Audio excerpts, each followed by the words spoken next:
Hey y'all, welcome back to my channel. If you're new to my channel, welcome. My name is Sharifa, and my poetry name is New Lily. If you're new, please check out the links located in the description box and comment section. And in both locations, you'll find an identical set of links that lead to videos that talk about what started my targeting in 2020, and links that lead to videos that share information about the targeted individual program, information about the technology that's utilized on targets, info about the tactics utilized on targets, and just info in general about the targeted individual program, y'all. Documentation about the things I've learned, the things I've experienced, countermeasures that I found work in the targeting, plethora of different info, y'all, that you can find. So please check out those links. I don't put it there for GP. I put it there to help targets because I can empathize and I know what it feels like. Although I've been targeted since 2020, and I'm just saying this for anyone that's new. If you're not new, then all of this info you've already heard. So sorry if I sound redundant. But although I've been targeted since 2020, I didn't learn I was a target until the end of 2022, so 2 years ago, basically. Tried to relocate off of the island in 2022, summer of 2022. When I went to the States, the thing followed me, obviously, because it's a program and I didn't know that. I had some reactions to it following me, and those reactions, as is done with all targets, were used against me. It's called reactive abuse. And my targeting, unfortunately, went viral and worsened. So I ended up coming back to the island where my targeting started, the island that I tried to relocate off of, summer of 2022. And it was at this time that I did research because the targeting was much worse. I didn't even know it could be worse, but it was much worse in the mainland, in the United States. And so I realized, obviously, the thing followed me and the things that I experienced were crazy. And I started to realize, okay, this is more than what I thought it was. This is some sort of, I didn't know it was a program, but something that's being used on me. So I did research when I got back to island, and I just simply typed in people being stalked by groups of people, because I had never heard about anything like that before, but that was exactly what I was experiencing. And when I typed that in, the term gang stalking popped up, and then info about the targeted individual community popped up, and from there it was history. Started doing research, started learning information, realized I was targeted, and from there I've just been learning as I go and sharing what I learn as I go to help other targets, because like I said, I can empathize. And not just that, I really wish that I knew some of the things that I've learned over the last 2 years. I wish I had known that when my targeting first started, because it would have never gone this far. It would have never gone this far, y'all. And also, too, I wouldn't have made some of the mistakes that I made along the way. So that's why I make these videos. It's not just for documentation purposes and to protect myself and advocate for myself, but it's also to help other targets so you don't make some of the same mistakes I make, and also so that you ahead of time can prepare yourself for what's to come or what can come when being targeted. Anyways, y'all, so if you're new, welcome. Please don't start here. This is obviously my most recent video.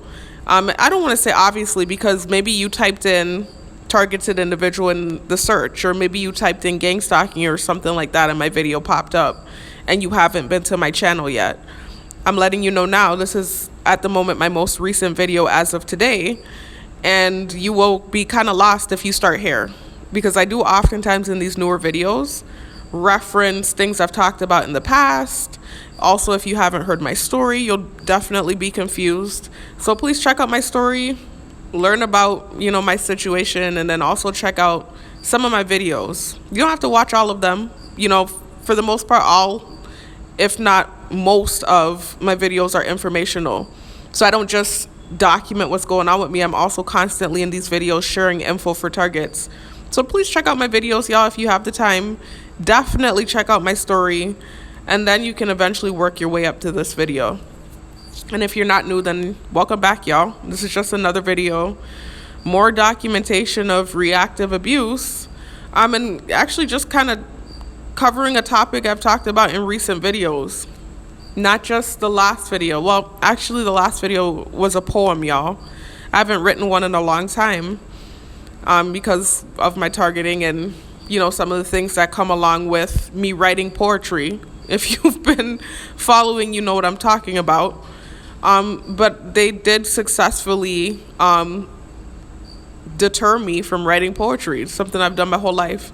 So really, I've just been focusing on like mental health, working out, staying physical, staying active. I'm trying to work on my diet, doing okay with that. But the working out I've been consistent with, and just trying to, stay positive and stay up. I'm trying to work my way through, figure things out.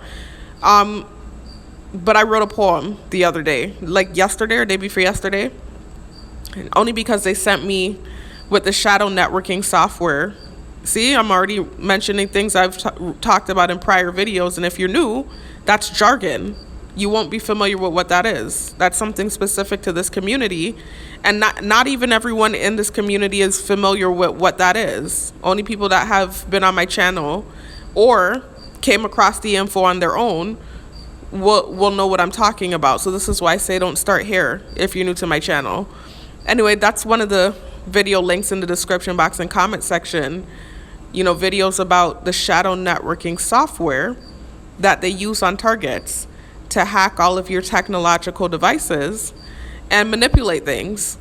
They can hack your YouTube, for instance, and in your recommended, how you go over to your recommended and typically there'll be videos that follow an algorithm based on the things you watch. You will see a genuine algorithm there, but oftentimes those videos will be ladled with stimuli and things to sensitize you, whatever it is that they're trying to sensitize you to in your specific targeting. For example, if they're spinning a false narrative that you're a thief, you might find that all of the videos in your recommended reference stealing or thievery or burglary. That's just an example. And so please do, like I said, if you're new, check out those videos so you can be familiar with what's going on. But what was I saying though, with the shadow networking software, day before yesterday or morning before yesterday when I was at work, in my news, was it on my, I don't remember if it was YouTube or Instagram, y'all. It was on one of these apps. I think it was Instagram. I was watching videos. I was just sliding through my Instagram. My Instagram is different to my Facebook, y'all. My Facebook, I have actual friends, real life people on my Facebook. I have pictures up of myself. I have information about myself on my Facebook. My Instagram, it's kind of like a dummy account. So it's not like the Instagram I had in my early 20s that I deleted. My Instagram is solely for the purpose of following celebrities that I'm interested in. So for instance, I'll follow musicians that I like to listen to, or reality TV stars that I like to watch on, for instance, Real Housewives of Atlanta, Love and Hip Hop, etc. That's what I use Instagram for. I don't have friends on there. I don't have pictures up. I don't even have my real name up on there. And they're always using the shadow networking software to send stuff in my feed on Instagram. They do it on YouTube. Excuse me. They do it on my personal Facebook as well. Oftentimes they're sending me ads with sensitization in my news feed on Facebook. But anyway, so I was on Instagram and they were doing their thing with the shadow networking, and they sent me a video with Lotto, the rapper Lotto. And although the song I could tell was, them trying to sensitize me, I'm not going to go into details about what the song was saying. Her song actually motivated me to write a poem. I'm not a rapper, y'all. I've said this a million times. I don't rap. I write poetry. I keep saying this and I don't have to say this, but some people don't really know the difference. So I feel like I have to specify because, oftentimes it's painted like I'm a rapper, I'm doing music, and I'm not. I'm a poet, and there just happens to be a beat in the background. I do spoken word poetry with a beat in the background, and I just happen to have a cadence, which means I'm saying the words to the beat, but I'm not rapping. There's a difference. And so poetry is not rapping necessarily. Rapping is a form of poetry, but poetry is not necessarily rapping. And so I'm not rapping, y'all. If you listen to the poem I just posted, that I'm talking about now and what led to me writing it, you can hear I'm not rapping. It's just that I'm doing spoken word poetry. It rhymes, so I do have a rhyme scheme, and then I have a cadence as I'm saying it to the beat, but I'm not a rapper. You can hear it's not rap. Anyways, y'all, hold on a second.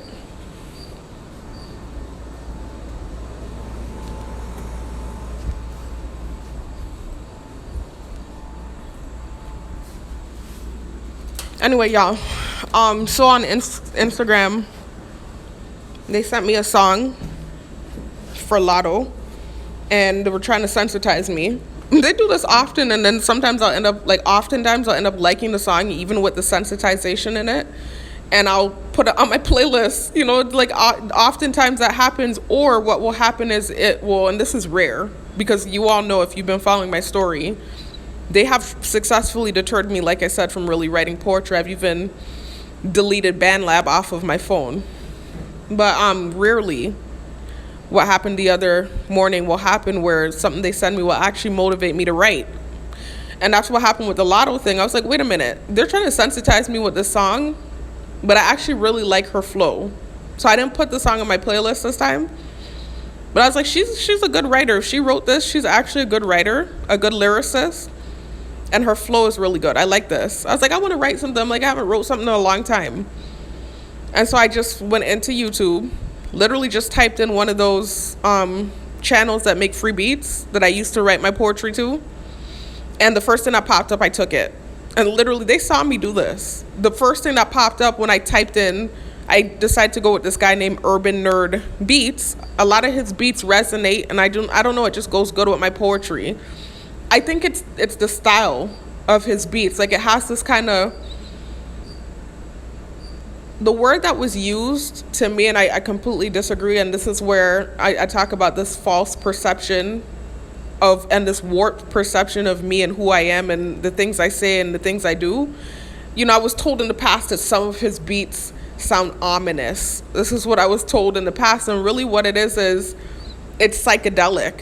A lot of his beats have this kind of, it's hip hop, but then it has this kind of funky psychedelic sound to it that sounds almost, I don't want to use the wrong word, because they already like to, like I said, create false narratives with the things I do, the things I say. But his beats kind of have like this sci-fi type of science fiction, almost alien-esque type sound to it. But it's still urban. That's why he said urban nerd. It still has like a hip hop sound to it. And that goes with my poetry. It goes so good with things I write. And so that's why I like him. I like him. There's several other artists I like to listen to and use their beats. Anyway, so I typed him in. And the first thing that popped up was Clocks. That was obviously a beat he just recently wrote. And I told you all already, when I'm writing my poetry, I literally will take the name of the beat, whatever it is, I'll take that one word, and I'll write a poem focusing on that one word.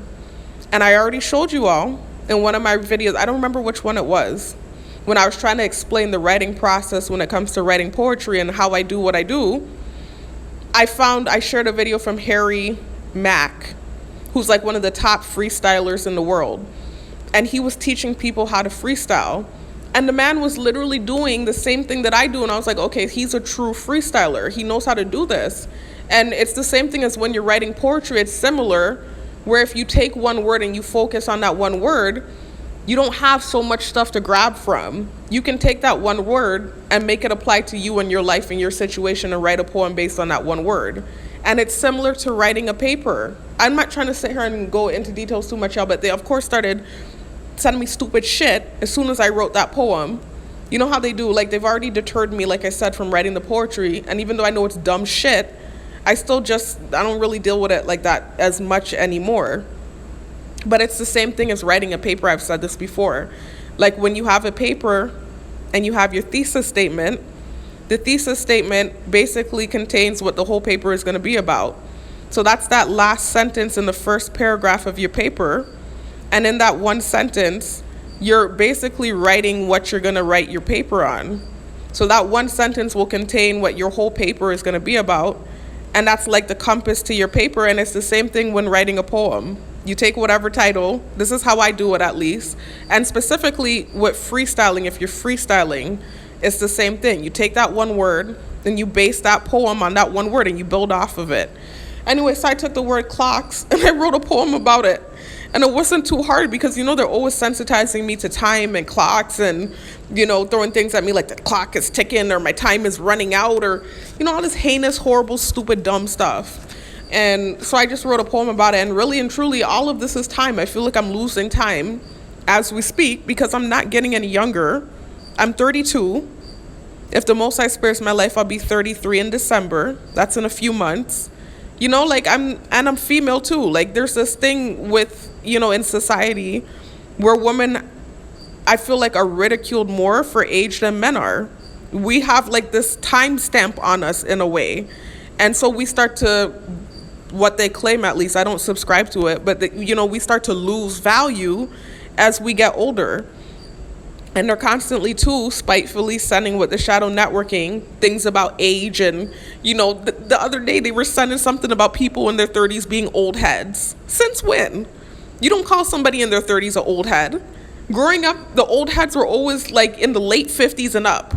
They're calling people in their 30s old heads in this video they sent me, shadow networking, and constantly sending things like that. Again, just trying to get to my self-esteem. This is what they do all the time. And so obviously they know that's something that I would be insecure about. I'm not getting any younger. I'm single. I don't have anything going for myself. I'm not working in my career field like I was prior to trying to relocate off island. I'm trapped up in this program. It's trapped. Everything's blocked up at the moment. And I'm 32 and I'm getting older. So it's this thing like where it really does feel like the clock is ticking. There's a reason why they say a woman's biological clock starts ticking at a certain time, because at a certain times your eggs start to decrease and whatever else happens. I mean, if you take care of your body and you eat healthy and you work out and stuff, then obviously you can extend that period. But the point is, there is truly a timestamp when it comes to women in many ways. And so they know that. And it's like, you have me tied up in this program and you're wasting my precious years. It feels like they're taking my best years from me. And I tried to leave. This is why I'm so bitter. And then they gaslight me about being bitter too. That's the next thing. The other day on the radio, they're playing some song about hate written all over you. Yeah, I'm angry. Are you crazy? Like, it's such gaslighting. Obviously hate's written all over me. Are you kidding? And it's not even hate as in I hate everyone, which would be understandable with what's happening. But it's more so just anger and bitterness, because it's like, you have me tied up. You blocked up everything. I worked my ass off in school. And at the moment, the only thing I can do is security. I tried to leave. The thing followed me and I didn't even commit a crime. I had these heinous reactions to it following me. And then I got punished more for the reactions. Like, I'm so angry. And I'm really just such a calm and even keel person. I'm not really flipping the way I could be. Anyways, whoa, I went off on a tangent just trying to freaking talk about the fact that I wrote a poem, y'all. Because it's what I'm talking about, what I'm about to start talking about relates to what I just said. And so that's kind of pent up. And that's what I'm going to be talking about anyways. And so that's kind of why I said what I said there. And that's what led to that tangent. But anyway, so with the poem, my God. So I wrote a poem the other morning, y'all. Basically just talking about clocks. And that word resonated because it really does feel like they're taking my best years from me. Anyways, so forget about that though. Let's get to the point. Before that though, because what led to me talking about the poem was that I was saying, if you've checked out my recent videos, you'll have heard me talking about what I'm going to be talking about in this video. And I was about to say the last video, and then I recalled that the last video was that poem, and that's what led to me going off on the tangent about clocks and whatever else. Anyway, so in this video, y'all, hold on, let me go over to my videos. In these recent videos, especially these reactive abuse videos, you see 2 weeks ago, I did one 4 weeks ago, a month ago, and 2 weeks ago. Just kind of been talking about my reaction to the tactics that are used, every day being harassed 24/7. Even now, the cricket was just going off, the insect drone, another form of technology used on targets. They use sounds and technology to psychologically malign you. Anyway, so the cricket was just going ham in the background. Every now and then somebody revs by on the road too. But reactive abuse, that's what these videos were about, these last few videos, and my reaction to the tactics that are used 24/7 on me, not getting a break. It's like no privacy. You don't get not one moment of peace with this thing. You wake up. That's why in that poem I just recently wrote, I said, wake up feeling dread, because you wake up and your stomach drops and you remember your situation. Just not today. This happened yesterday. As soon as I woke up, somebody, I have a neighbor that's on top of me hammering every 5 seconds, and it's getting worse. Like, I don't know what's going on with the person. They've been doing this since last year when we moved in the neighborhood. But for some reason, this last month, it's just like amped up. It's worsened. Like, they're like literally on top of me with the hammering. And it wasn't so bad today. They cooled down today. But yesterday, they were on it, boy. They were on top of me. As soon as I woke up, they're hammering, and then somebody revved by in the neighborhood. I'm like, damn, these people are actually, and when I say these people, I don't want that to be like I'm making generalizations and saying everyone. Although I do feel like this is like one of the most fascinating things to have ever taken place on this island. And I do feel like some sort of freak show that people can't peel their eyes away from. But when I say these people, I mean the people that are like literally actively watching and gang stalking, not just, I guess, innocent bystanders. I mean, shit, if some crazy shit is going on, you're going to look, right? I guess that's human instinct. But it's like they're staring at me sleeping. Like, this is how creepy it is. I was sleeping for hours. Y'all know I work the night shift. And then I wake up. Whatever time I wake up, I get off in the morning. And if I don't go to work out that day, I get in my bed and I sleep for a few hours. And then I wake up.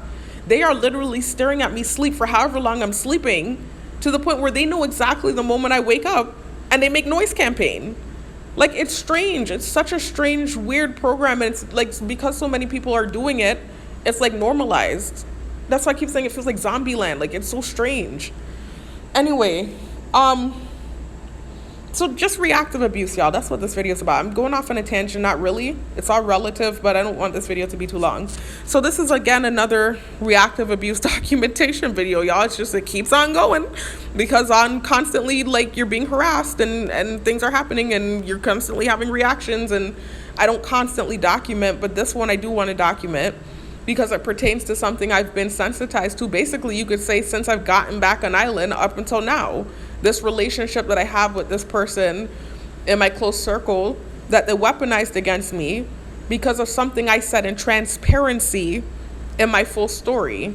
And they've created like this wound there, and they've even opened up old emotions that I had long put away. Like, they've literally created this thing because of the things that I said in my story, stupidly, foolishly. And also, too, there's a level of, I don't want to say resentment. I'm trying not to use that word. But I do feel some sort of, if I'm being honest, I don't want to use the word resentment and get in problems. I try to be careful with things I say. I'm a very honest person, but my words always get me in trouble, especially in this targeting. So I don't want to say resentment, but I don't know what other word I can use. Resentment sounds, to me, ominous, and it almost sounds like there's some sort of malice there. And if you listen to my last poem, you'll hear me say not feeling no malice. I'm the kind of person that if you do me wrong, I could get up and wash my hands of you and walk away and be just fine. Not to sound apathetic or like cold-hearted, but that's literally me, and anybody that truly knows me knows that about me. But it's like with this situation here, it's a complicated one where I wasn't able to just get up and leave. It was like this thing where the thing attached itself to me, whatever was created, and then it's like it cut me down, and it's like I have to rely on people, and it just made this really weird, complicated situation for me. So it's not really a feeling of malice as much as it is resentment and bitterness. Resentment and bitterness. Because I'm like, you really took the text message and let it go this far.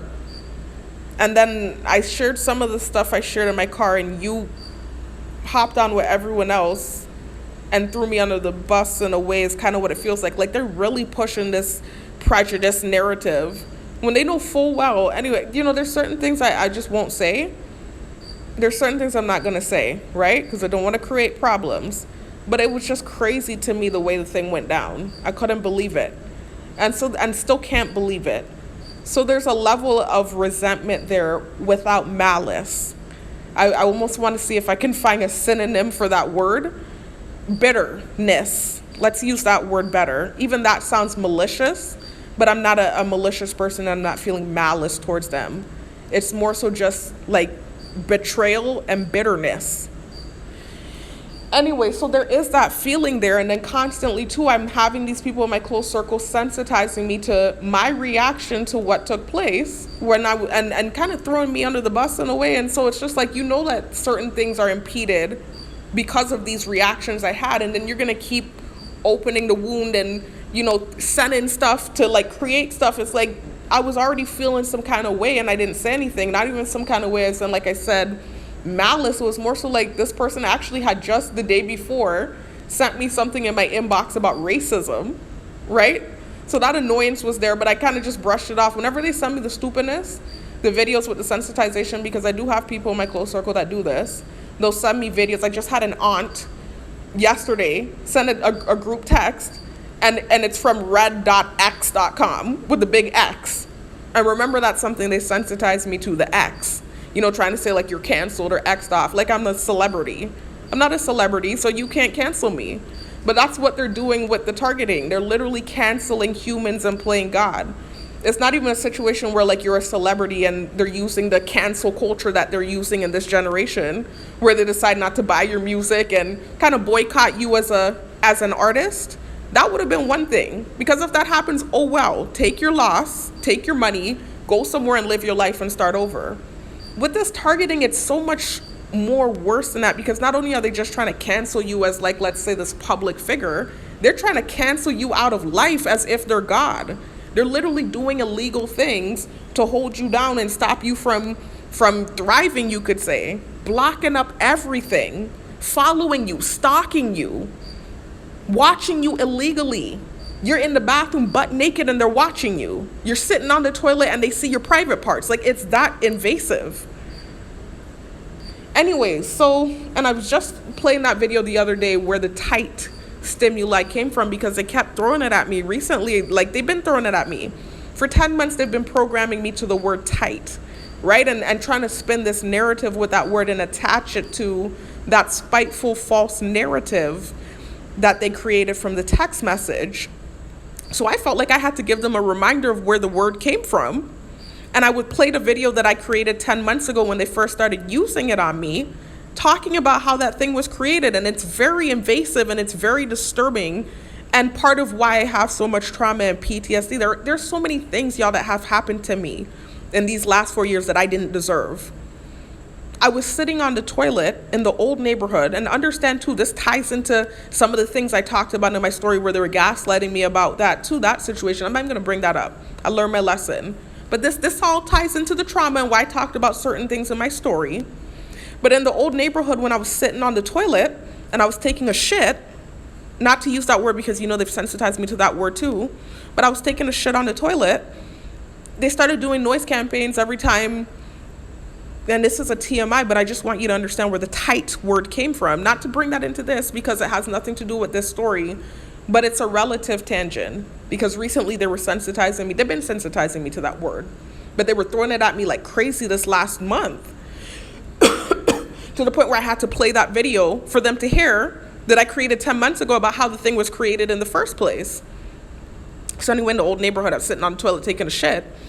And I noticed, like as a female, even as a man, you sit there and you poop, you push the poop out, your butt is going to, this is again a TMI, y'all, just the trauma, telling you how invasive this program is. They're taking the little insect drones that have the cameras on it and putting it in the toilet and watching my private parts.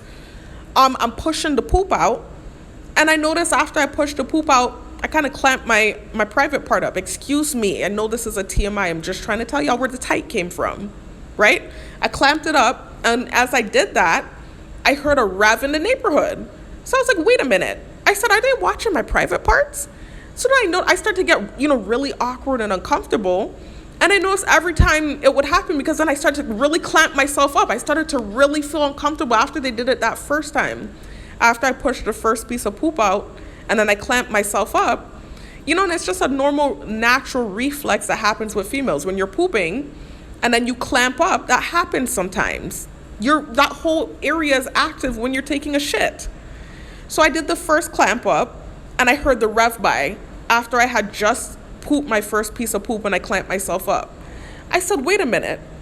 I said, are they watching my private parts? I'm like, nah, because I had been shitting, and I always do that. I always, after I push the poop out, clamp up, and then I relax, right? And they had never revved by before. So I'm like, wait a minute, are they watching my private parts?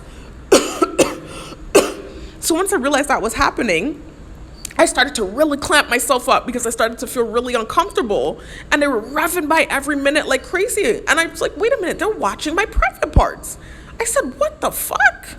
So I really got awkward, y'all. And I clamped myself up to kind of try to hide myself because I'm sitting on the toilet. I'm a female. That whole area is exposed. I'm trying to clamp myself up, when I'm not pooping, because I realized that the thing is in the toilet. And so I'm playing the pool game. I told y'all they used the shadow networking software to play against me with names, right? Different names they play against me with on the pool game. Right? So I'm playing the pool game, and they use the shadow networking software to do it. Yeah, I don't know if I just said I got distracted because 2 cars drove by. But they use the shadow networking software, to hack my pool game as well. I told y'all this, and they'll play against me with avatars that have names or pictures to sensitize me. And so I noticed the next person that I played against, the name was Tight Pussy. I kid you not, y'all. The name of the next person I played against, after that little moment there happened where I discovered that they were looking at my private parts, the name of the avatar was Tight Pussy. And that was when they started using the word tight on me. And then somehow they started spinning it and trying to use it and tie it to the narrative of the text message when it had nothing to do with that, and that's not how that thing was created. So understand the level of trauma that I have and the things that I've been through, and what's led to me making these videos and advocating for myself and talking about certain things. It's a lot of crazy shit that I have been through. From simply sending an innocent text message. You need to listen to my story, man, if you haven't. So understand where the bitterness, and even if I use the word resentment, comes from. In addition to other things that took place when I tried to relocate. Just feeling kind of thrown under the bus. Certain life-threatening situations happening and still being gaslit, people not really taking what I'm saying seriously. It's a lot of things that took place before I got back to this island and before my shit blew up. Actually, the shit blew up right away. Right as I left, it blew up pretty much as soon as I left. Anyways, guys, so this is where all that comes from. This is where the anger comes from. This is, the constantly gaslighting me about hate written all over you, putting songs like that on the radio, or songs about rage or anger, like I'm just this angry person, and that's never been me. And anybody that knows me know that's a damn lie. I've always been very even keel and calm, and the calmest out of all of my siblings. I have 4 siblings, there's 5 of us in total. I have always been the most laid back one. All of them know that. And so for me to be the one that's like now this angry, hot-headed person, it's the program. It's the constant harassment and the traumatizing things that I'm constantly being subjected to. And then they gaslight you and throw things about hate written all over you or angry person, all these different stupid gaslighting things. Anyway,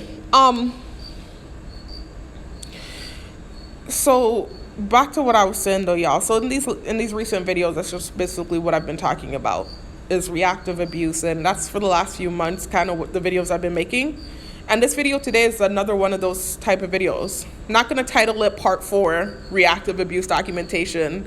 I don't know what I'm going to title it, because the last one I didn't want to make a Part 4 either, even though it was about reactive abuse. So you can see I titled it More Targeted Individual Reactive Abuse and Gang Stalking Documentation, because I was documenting some gang stalking activity that took place. This one's about gang stalking activity too, and reactive abuse, but I really don't know what I'll make the title. It's just basically following the same theme of the recent videos I've made though. And I've even talked about in recent videos, I'm about to play a part for you now before I talk about what took place today and why I had the reaction that I had. In that part 3, targeted, and let me see what this is. No, that was that last reactive abuse video I just referenced. The video before my poem Clocks. You can see more targeted individual reactive abuse and gang stalking documentation, and you can see the thumbnail says what I just said. You provoke her until she roars, and they get upset at her for becoming the monster you created. And that's literally this program, and it's not just me. That's all targets. That's what they do. It's like harassment 24/7, no break. No break. Just put the pressure all the way up. And then when you finally start to react or crack or whatever it is, even if that reaction is minuscule compared to what it could be, you get gaslit about it, about the monster that they're creating you into. That's why I said it's a counterproductive program, because if the intention is to get the person to change, oh yeah, you're getting the change, all right, and it's not a good one. Anyway, so I just wanted to play a part of that video where I was actually literally talking about my struggle with getting a job. You know, it's like I do have a job right now, and I'm so grateful. I'm working in security. Could be what was happening last year where I couldn't even get a job. You're going to hear me talking about it in a minute, right? Because I'm about to play a part from that video I just referenced, that more targeted individual reactive abuse video. I'm going to play about 5 minutes and change of that video. So you can hear just 8 days ago, I was talking about this, my struggle with getting another job, because at the moment I'm only able to work security. I haven't been able to get another job. And so I am working a minimum wage job that I'm so grateful for, and something I've done for years. But I've usually used security, especially when it's, you know, like the lower level pay. I typically use it as supplemental income, not as my main source of income. And so it's been really difficult trying to use this as my main source of income. I'm struggling. I'm 32. I'm used to making a certain amount of money. I told you all, in 2021, I just found out recently when I spoke to the person that's filing my taxes for me, I actually owe the government money because I made $60,000 that year, because I was teaching and then I was doing security as supplemental income. So to go from that to now working a minimum wage job, I'm probably making what, like $25K a year, if that? That's difficult. I'm struggling. I'm living with my parents again. I haven't lived with them in years. I have my own apartment. I had a car, everything. And now I'm ass out trying to survive, and I can't get another job, you know, other than just doing security. And again, too, you're going to hear me say this in the clip that I'm about to play for you all. I'm not coming for the profession, because there are different paying security jobs. Understand that. There are different levels of security. You might get the same position, as a matter of fact, at a different post or for a different company, whatever it is, and your pay might be way more than what I'm making. I've worked security jobs that have paid $16 an hour, $18 an hour, so it really just depends. I'm not coming for the profession. I do know I have to be careful with my words, because even though I'm just speaking the facts, I'm advocating for myself, and I'm just talking about some of the things that's taking place and why I react the way that I do, because they run with reactions, y'all. This is what they do, gaslight you about reactions. Even still, I could end up in problems, because rather than focusing on what I'm saying to defend myself and the things that I'm saying that make sense, they would look for any little thing that's offensive and hone in on that and punish me for that. So I'm very careful with the things I say and how I say it. So I'm not coming for the profession, not just saying like, you know, security can only be supplemental income. There are some people that make a living off of security. It really just, again, depends on the pay, how much hours you're working, what you got going on in your life, etc. But I'm saying for me, it's always been supplemental income. And then two, right now at the moment, I am working a minimum wage position. And so this is where the struggle comes in for me. And so I was talking about that recently when I was sharing a picture about the targeted individual program. And, you know, some of the things that you experienced in the program, I was going over it in my last video, not the clocks video, the more targeted individual reactive abuse video. And that's the 5 minutes I'm going to share with you all now. I just said this 8 days ago, that if they all choose to band together and say that they're not going to hire me, they can do that. I was literally just talking about that 8 days ago, and then what happened today happened. And they know that's a sensitive subject for me too, especially since it's coming from this person they've already sensitized me to. And then they did noise campaign right after whatever happened. It's like they glorify, and when I say they, again, I'm talking about the people that are actively gang stalking me. Everybody's watching me, then not everybody's involved. They've already come to that realization, but a lot of freaking people are involved. A lot. I almost want to say the majority. I can't speak on that, really, because this is a big-ass island, and there's no way I've experienced everyone. But there are a lot of people involved in what's going on with me. So those that are involved and that are holding a torch of hate, because that's really who has hate written all over them, is the people that have a problem with me, not me. I could go on and forget that all of this happened if they would leave me alone and let me leave and just start my life and thrive somewhere else like I tried to do.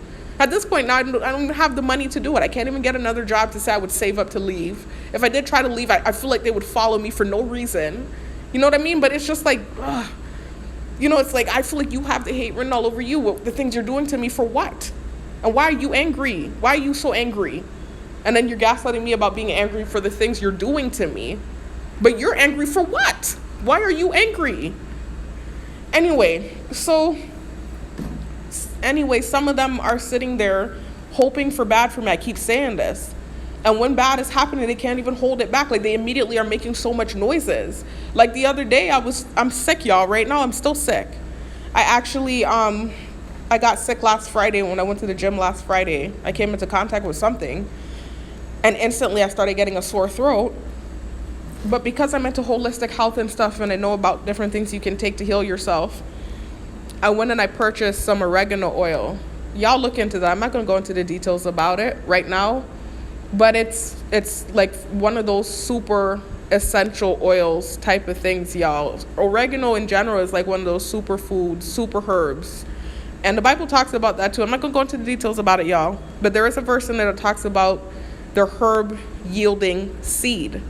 And the fact that we have everything we need here on earth to heal ourselves. There's a verse like that in the Bible, look for it. But I keep saying this, I'm one of those proactive, holistic health nut type people. I'm into Dr. Sebi, I'm into Dr. Berg. I used to really be active with my diet. I don't eat as healthy as I used to, nowhere near, especially since I've been struggling and stuff. I try. I'm more so consistent with being physically active, but I'm not eating the way I used to. It used to be this thing when I was in my early 20s with my sister and I, where it had to be non-GMO, it had to be organic. It couldn't have things that we couldn't pronounce in it. It had to be this and that, A, B, C, whatever. I'm not that specific anymore, and I really should be at this point in my life with everything that's going on. But I haven't been. Nonetheless, I'm into holistic health, always have been. And so I know about oregano oil. And it's amazing. It's like up there with moringa powder and wheatgrass, etc. And it's an antibacterial. It's an antimicrobial. It's an antiseptic. And it can kill bacteria and viruses. If you have COVID, it's something that can help. It helps with lung infections. And so I know that. It's up there with amoxicillin. I was just looking at this science project that this kid did earlier for his school. I was surprised they sent that in my newsfeed with the shadow networking. I think that was a genuine algorithm because I had recently looked up oregano oil.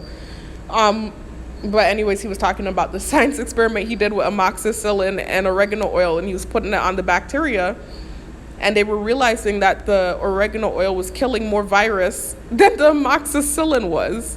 So anyways, I swear by it, and anybody that uses it or has ever experienced it would swear by it as well. I've been using it. Every time I get COVID, I use oregano oil, and it goes away very quickly. So I don't know if that's what I had. I don't know if it was COVID, because we do have like a new strain going around. I don't know if it was the flu. Apparently the flu is going around too. Typically with me, because I've had COVID in the past, it doesn't really, it doesn't present as coughing or a breathing issue for me. What it more so presents as is like a head cold. And then I'll feel like a little congestion in my chest, but it's not been like a cough or like I can't breathe type thing, thank the Most High.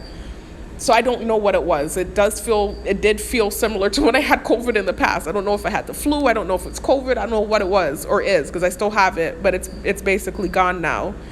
But I just went instantly and I got some vitamin C from the health food store, and I got oregano oil and I started taking it right away. And I kid you not, within 2 days, that thing was knocked out. There was like yellow mucus and stuff coming out. I was feeling like shit the first day. I really looked bad.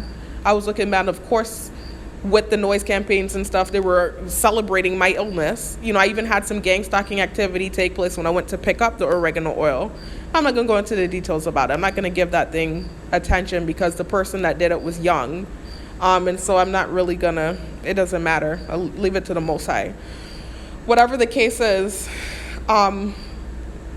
it's just what happens. It's scary. It's like they're sitting at the edge of their seat watching you. And again, they are the gang stalkers. That's who I'm referring to. staring at you, like hoping for bad. And then the moment bad happens, they're making noises and like, it's like crazy and you can't get away from it. It's like these cameras are on you and you can feel the evil eye on you from the people that have a problem with you. And it's like the moment something bad happens, there's like so obvious about celebrating, like noise campaigns and stuff. You can imagine the torment and terror. You can't even get away from that shit either. And they'd have the cameras following you around like it's a damn reality TV show. They're not paying you.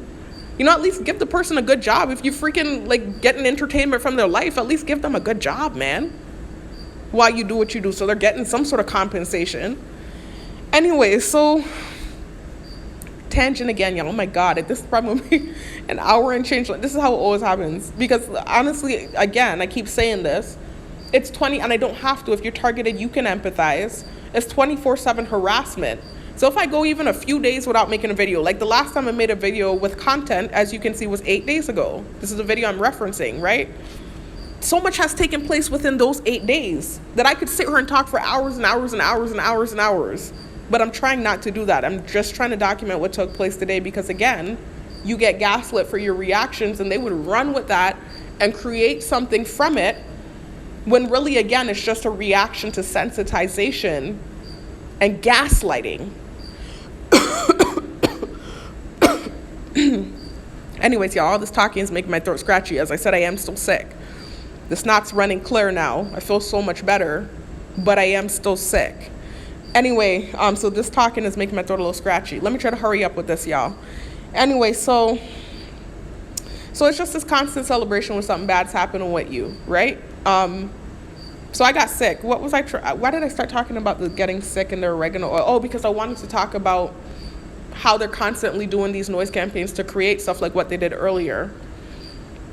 So Friday, I got the illness. I started feeling it. Saturday, I was down bad. Like Saturday morning, I looked and I felt terrible.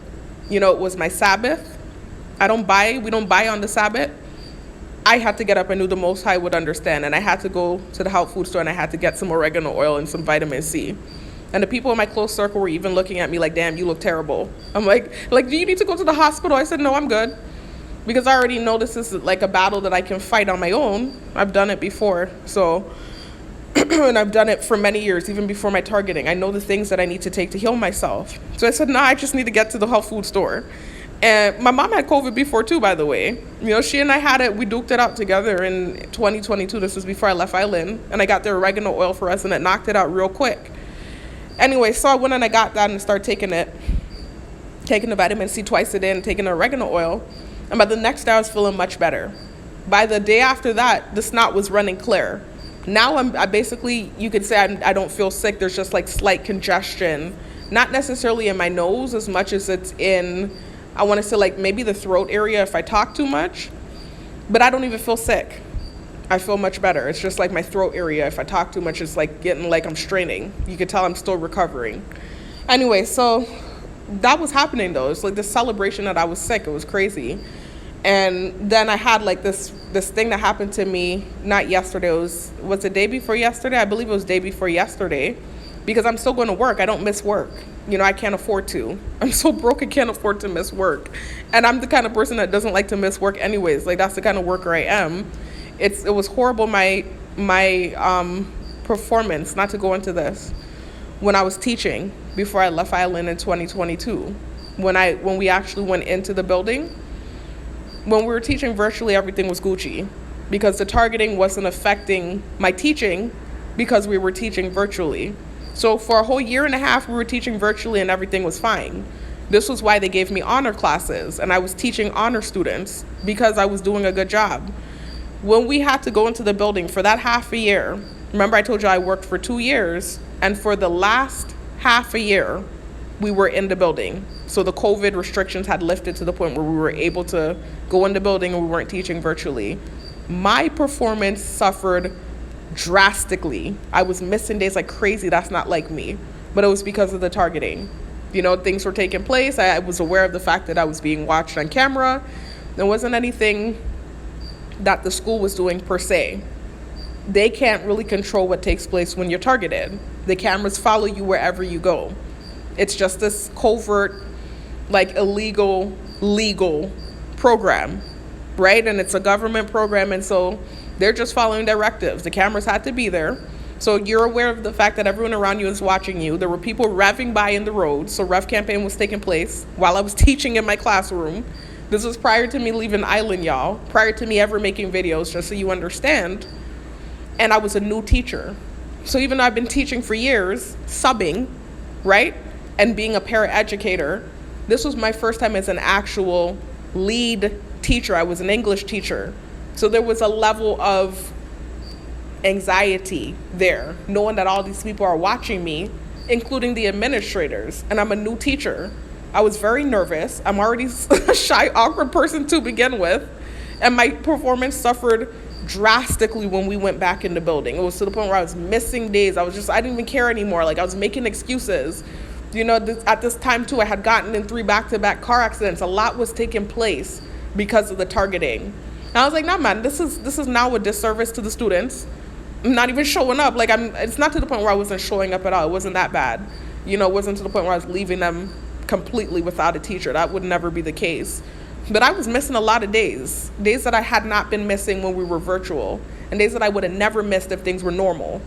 I was missing a lot of days, and, you know, just anxiety and stupid shit going on. And this is why I resigned during the summertime. I was like, nah, I gotta leave. I'm like, this is crazy what's happening here. I'm like, I'm doing a disservice at this point to the students. I'm not feeling comfortable enough to show up. You know, I'm calling out like crazy. I'm feeling horrible about what's happening. I need to leave. I need to try to relocate. This thing is blown out of proportion. It doesn't seem to be stopping. It's getting worse rather than better. People at this point were stalking me on the road, right? This is what led to the 3 back-to-back car accidents. A lot was taking place, y'all. So I was like, I need to get up out of here. And then also too, for a short stint, I also did start to drink again. Like, that was how bad it started to get. And for a short minute, I didn't even know I was targeted. Now that I know that I'm targeted, I would never drink, because I know how that could be used against you. And also too, I know how important it is to be cognizant with what's going on around you when you're targeted. But at this time, I didn't know I was targeted. To me, it was just like everyone was ganging up against me and being spiteful because I sent a text message. And I'm like, what the fuck? You know, so I started drinking beer and I started drinking wine again. It wasn't like in my early 20s where I was an actual drunk, belligerent, blackout, hardcore vodka, whatever I could get my hands on drunk in my early 20s. You know, it's so bad that I actually did get raped in my early 20s. Nothing ever happened outside of that. And the drunkenness to that level didn't happen until I moved back home and I was living. And it's important that I specify that, y'all, because they tried to take my past as a drunk and tie it to the false narrative that they tried to create with the text message out of spite. I didn't get into that state and level of drunkenness, belligerent, blackout drunkenness, to the point where I was actually able to get raped until I moved back home in my early 20s, and that short stint where I was living with my parents before I cleaned myself up. That was in my early 20s, years ago, y'all, damn near a decade ago, when I was that level drunk. That wasn't what happened shortly before leaving Island. I did start drinking, like I see a lot of targets doing, foolishly, until I guess they get smart and learn the program and realize that's the worst thing you can do. But I did start drinking like beer and wine. I did start doing that again. And then I stopped myself. I broke out of it. I said, this is not going to help anything. This is making things worse, if anything. And so I broke myself up out of that real quick. And it didn't take much because I had already been sober for so long. So I broke myself up out of that and I said, I need to leave. This is what I said. And I saved up my money and I made this game plan, not thinking the thing was going to follow me. Anyways, I didn't mean to go start talking about back then again, y'all, because I've talked about this in other videos. When I was talking about having this cold and the fact that I don't miss work, I remembered when I was teaching what happened when we went in the building and how I did miss work then. But that was a peculiar situation. And it was really just that I knew I was being watched on camera, and it felt horrible. It felt weird, and I didn't really know how to function with it. Excuse me. So anyways, I don't miss work though. So having this cold, I was going to work. I was still doing the night shift. I was like freaking hanging on by a thread doing the night shift for a couple nights now. Been doing it. I'm a lot better now. And so the next morning, and this was like, again, it wasn't yesterday. I believe it was day before yesterday when this happened. I went to sleep. I had like a ramen noodle soup. Went to sleep and I woke up, and I don't know if my blood pressure was up. I don't know if it was something that was done because I annoyed them, because I've shown you I'm not accusing them. I've learned my lesson about doing that. But literally, this was what was happening to me a lot when I first got back on island. Y'all, I gotta come back. My supervisor's here. I'll be back, y'all. So I'm gonna start another clip. Sorry about that, y'all. I'm actually at work right now, and I really have made it a habit for the last, I want to say 2 to 3 months, of not making these videos when I'm at work. I really try not to do that. But what I'm talking about here, as it pertains to somebody that lives in my close circle, what I'm going to be talking about eventually after I finish saying what I was saying at the end of last clip, I just feel like I wouldn't feel comfortable making this video at home. And it seems like someone's always home. Recently, that hasn't been the case, actually. Miraculously, everyone has been gone during the daytime recently, but that's not like a common occurrence. So I just thought let me just this one time make this video here at work. I felt more comfortable doing it here. But anyways, my supervisor pulled up for me to sign the timesheet. So that's why I had to stop the clip, y'all. But going back to where I left off, I was telling you guys about something that happened day before yesterday when I woke up. Just again, talking about how they're always watching, and, their noise campaigns, or, certain things that are done to get reactions out of you, and also just feeling like they're almost, and again, I specified that I'm referring to are the gang stalkers that have a problem with me, not necessarily everyone that's just sitting there watching because it's fascinating. Anyways, it's like actively hoping for bad for me. And so you can imagine how scary that is, to be kind of like singled out, feeling like you're by yourself in a situation. And then knowing that at any given time, God forbid, I rebuke it in the name of Yeshua, something can happen to you. And you have cameras on you that you cannot get off of you. And you have countless people who have whatever issue they have with you for whatever fictitious reason, staring at you, hoping for bad, and they're actually making noises too while the bad is happening. Like, you don't understand the level of trauma that comes along with that, especially if you're somebody that's dealt with generalized anxiety your whole life. So anyway, like I was saying though, I was telling y'all about something that happened day before yesterday. At this point now, it was day before yesterday, because remember, I'm at work right now working the night shift. So at this point now, it was like 2 days ago, but I was still sick. I had started taking the oregano oil and the vitamin C, and like I told y'all, my snot had started running clear, and I was feeling so much better, but still sick, and forcing my way to go to work and staying up all night, hanging on by a thread. And so I got home this day, didn't go to the gym. I actually didn't go to the gym. This whole week I haven't gone to the gym, y'all. I'm actually going when I get off work this morning, first day back. I missed Monday, I missed Wednesday. Anyway, so I believe this might have been a gym day. I think this might have happened on Wednesday. It was either Wednesday or Tuesday that this happened on, y'all. But at this point, my cold had started getting better, but it's still sick, right? So I don't know if that's what caused. I don't know if my blood pressure was up just from working and being sick, or if this is what I was in the process of saying before I ended the video. If this is something that they did, and I'm not accusing them, I'm just saying I don't know if it's something that they did, because they do have the capability to speed your heart up. I've shown y'all this already. Let me go back over to YouTube.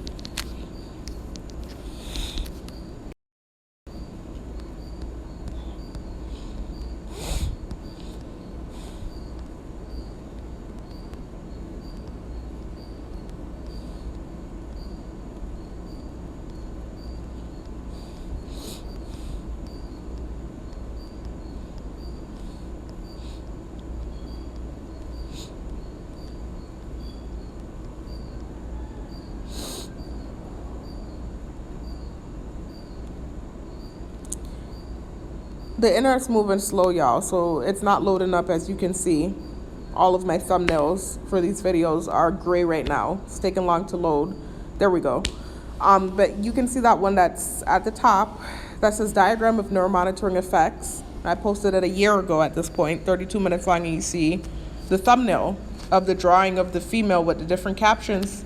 That's a diagram that was released from DARPA, talking about the capability of this technology. And there are other targets that have documented their experience with it as well. One of the forms of technology used on targets are energy weapons. And they have a whole arsenal of different weapons that they utilize on targets from time to time. And one of the things that they can do with the technology once you have the nano in your body is they can speed up your heart rate. So they can make it feel like you're about to drop, basically, like you're having the feeling I would equate it to as anxiety. If you've ever had an anxiety attack, that feeling like you're about to, the scary feeling, God forbid, and your heart's beating super fast, and that feeling, like they can create that feeling within, and they can actually speed up your heartbeat.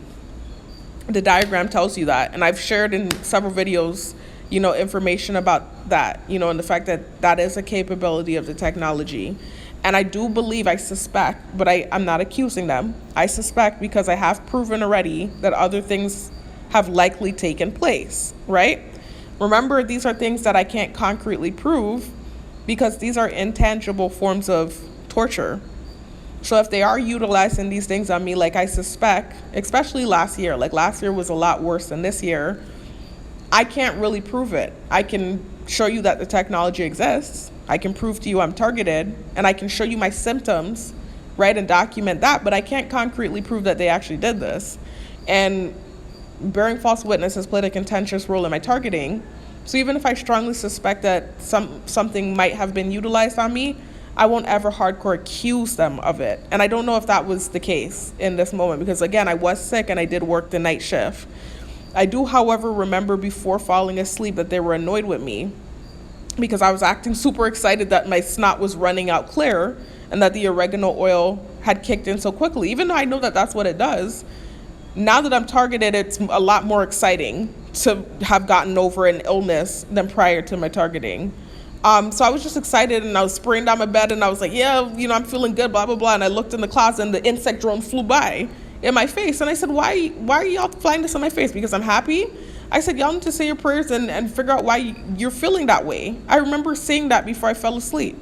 And then I fall asleep and I wake up and that happens to me. I hadn't had that happen to me in a long time. It's happened a few times this year. But last year and the end of 2022, it was happening like crazy. That kind of heart speeding up every time I wake up, my heart speeding up and feel like I, about to drop down type of thing. And then I learned that this is something they can do with the technology. And so, I do wonder sometimes, is it them or is it anxiety? Or is it, what, high blood pressure? Like, I do wonder. Because last year it was, like I said, a lot worse. And last year was also when I suspect I was hit with radiation poisoning. So I'm just wondering, is that what took place on Tuesday? Because they were acting annoyed with me about the fact that I was excited that the sickness had, kind of cleared away so quickly. They even flew the insect drone in my face and I made a comment about it.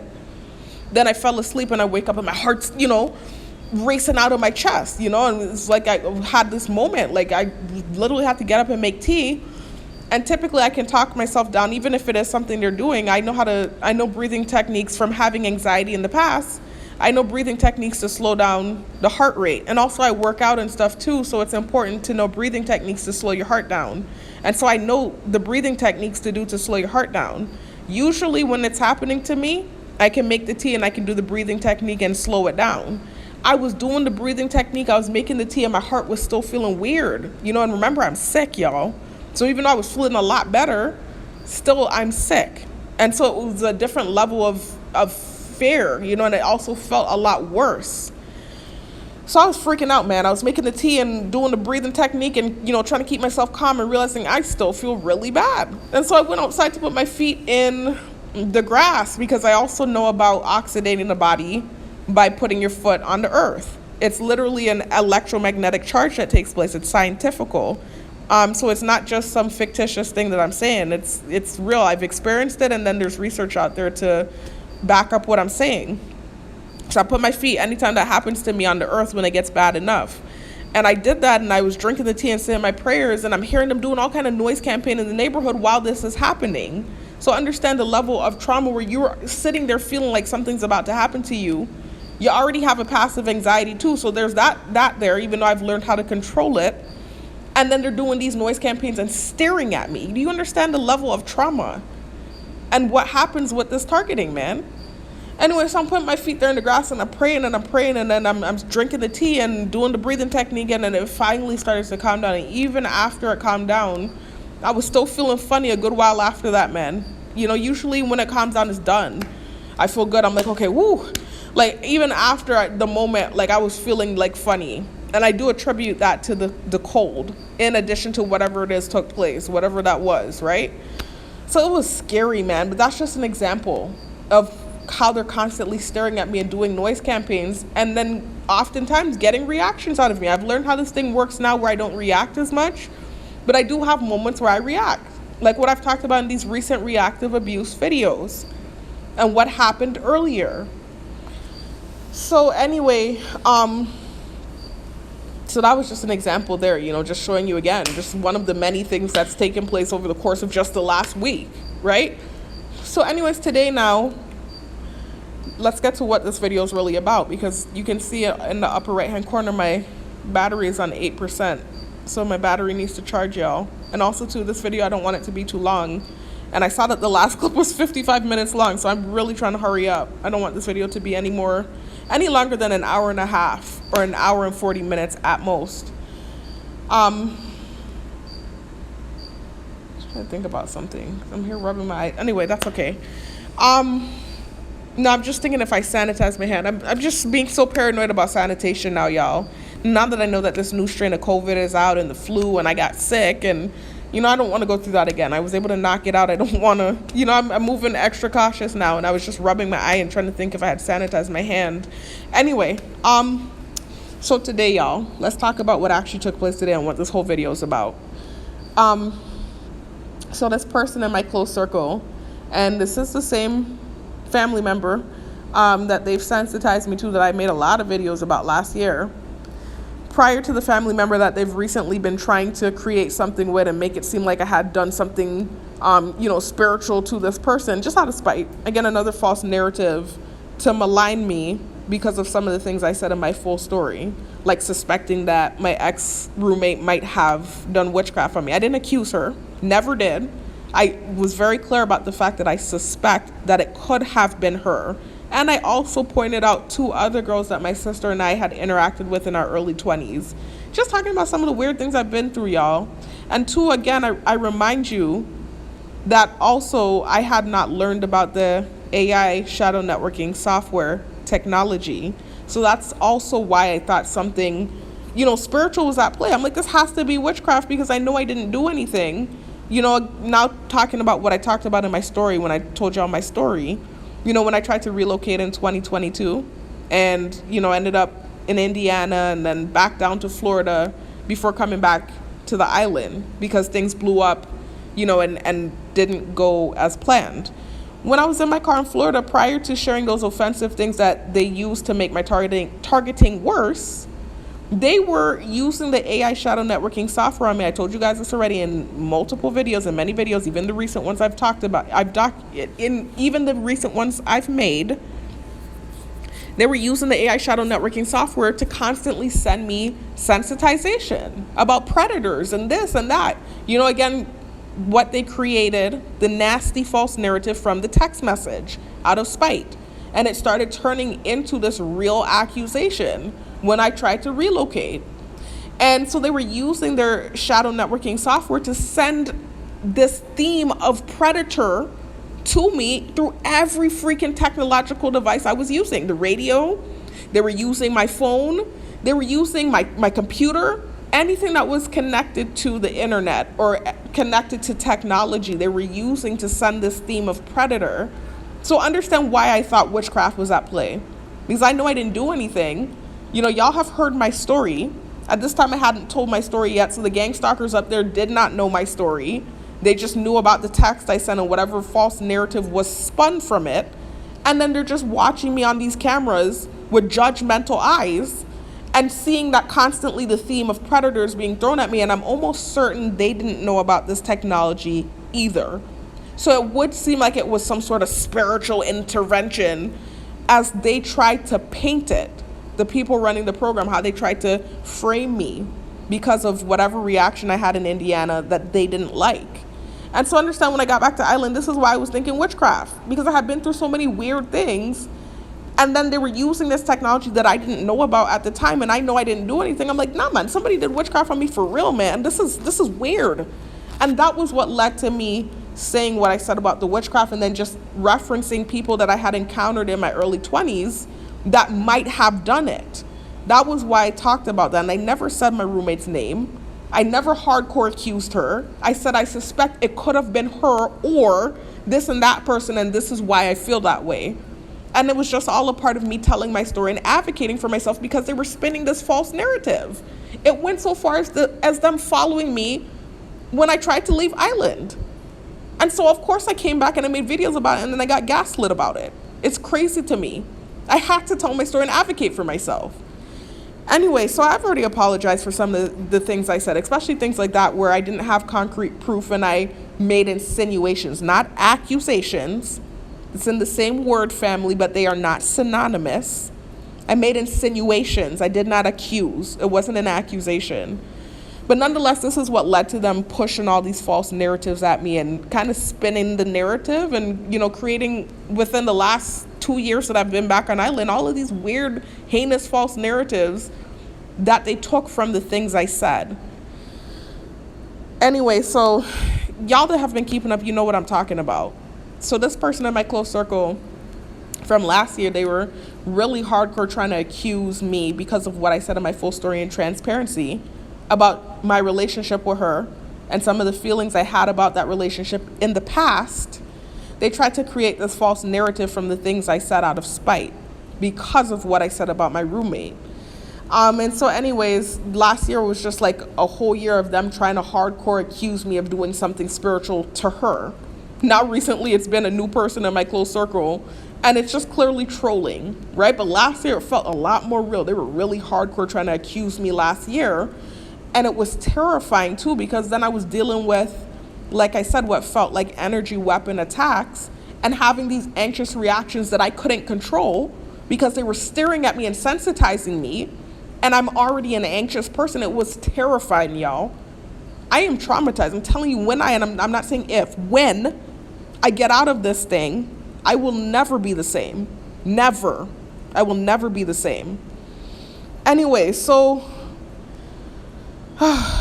this same person in my close circle that they've sensitized me to because of the things I said in my full story, she came home today.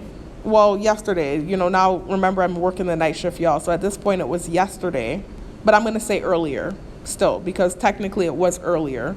Well, technically it was yesterday, but it was earlier, right? So earlier when I was home before, I came to work tonight, she came in from work, right? She is working right now.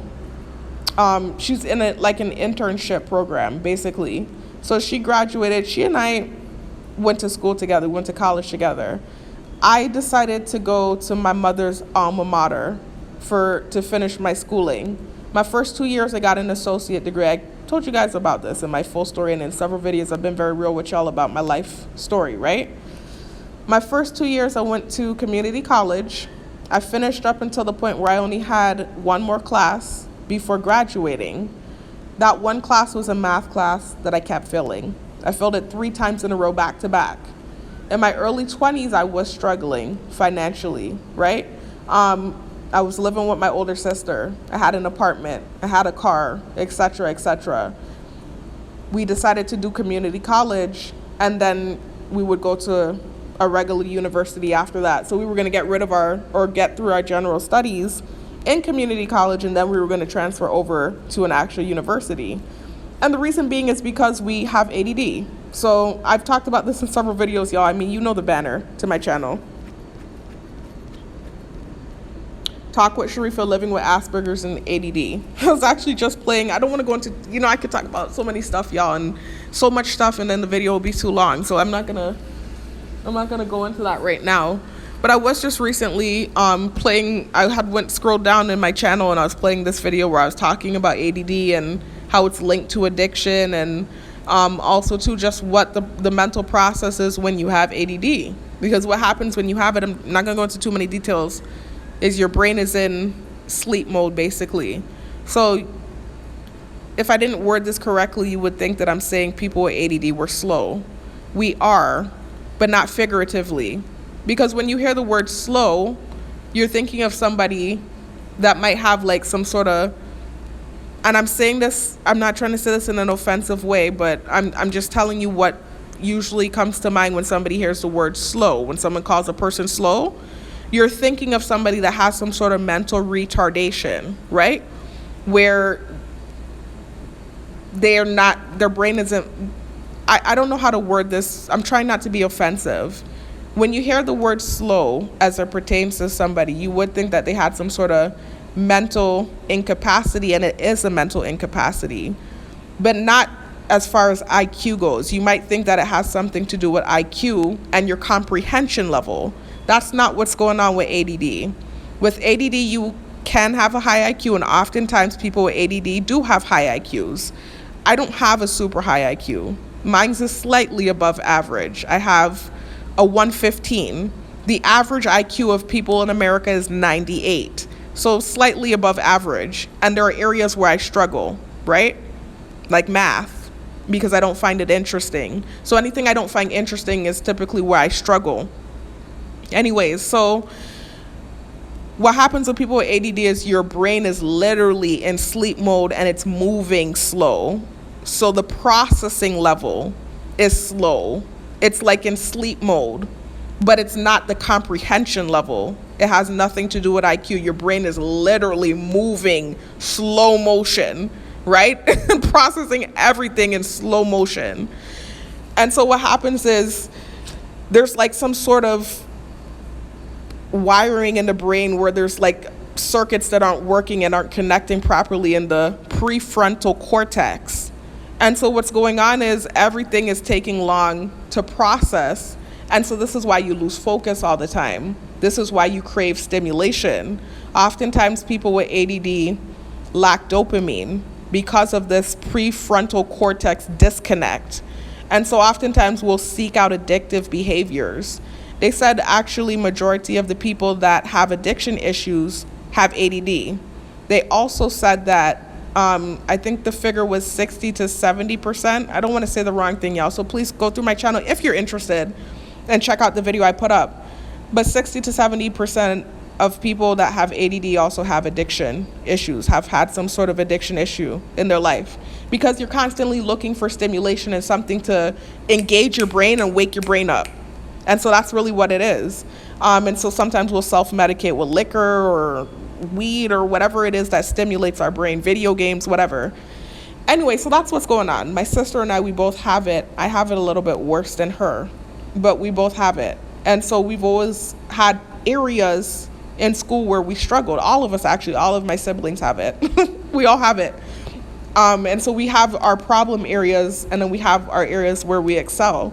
And so we realized with having this disorder, or whatever you want to call it, this wiring of the brain, it's called being neurodivergent, that we thrive better in smaller communities when it comes to schooling and when it comes to education and learning. We thrive better in smaller classroom settings where the teacher can give us more attention, et cetera, et cetera. So we decided that for our first 2 years, we were going to go to community college. So that was what my sister and I did. And I did pretty well, actually. I didn't do amazing. You know, it wasn't what I did when I went to school for the second time and I was actually focused on my major and what I'm interested in. But I had a 2.7 GPA. That's a B average. I had a B average, but I struggled in my problem area with math. And so there was this math class I flunked 3 times in a row. I just couldn't focus. It was just boring to me. I didn't care. I started skipping class. I kept doing it. And I didn't think it would be that big of a deal because I was doing well in my other classes, but it was such a major impact. It had such a major impact. And what ended up happening was I lost my financial aid because the community college we were going to started doing something called completion rate.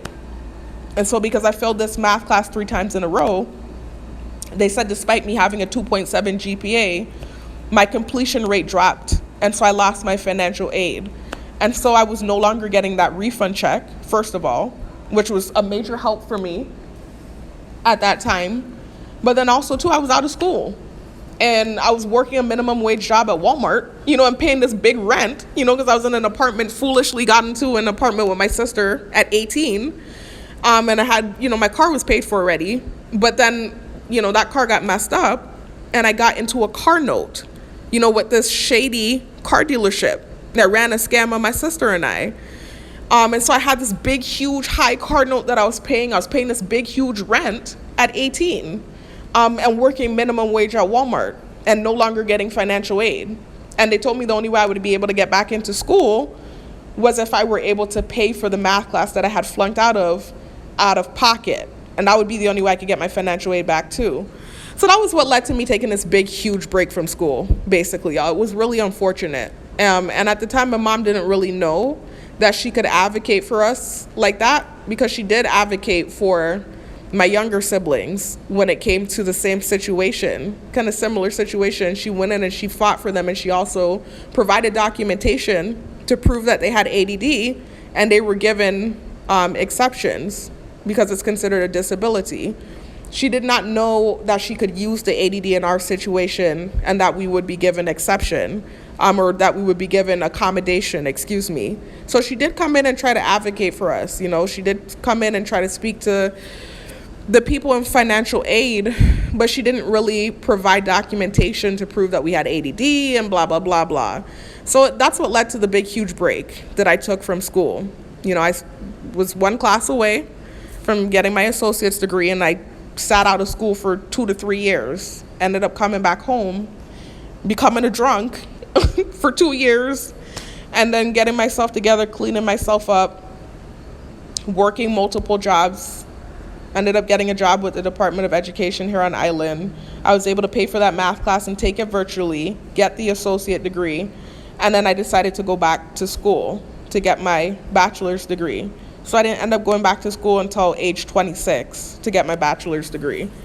And I chose, like I said, my mom's alma mater, which was this school in South Florida, Florida Memorial University. I've told y'all this already, that's where I graduated from with my bachelor's degree. So my younger sister at this time was also trying to get back into school. So she decided to follow me to Florida Memorial University.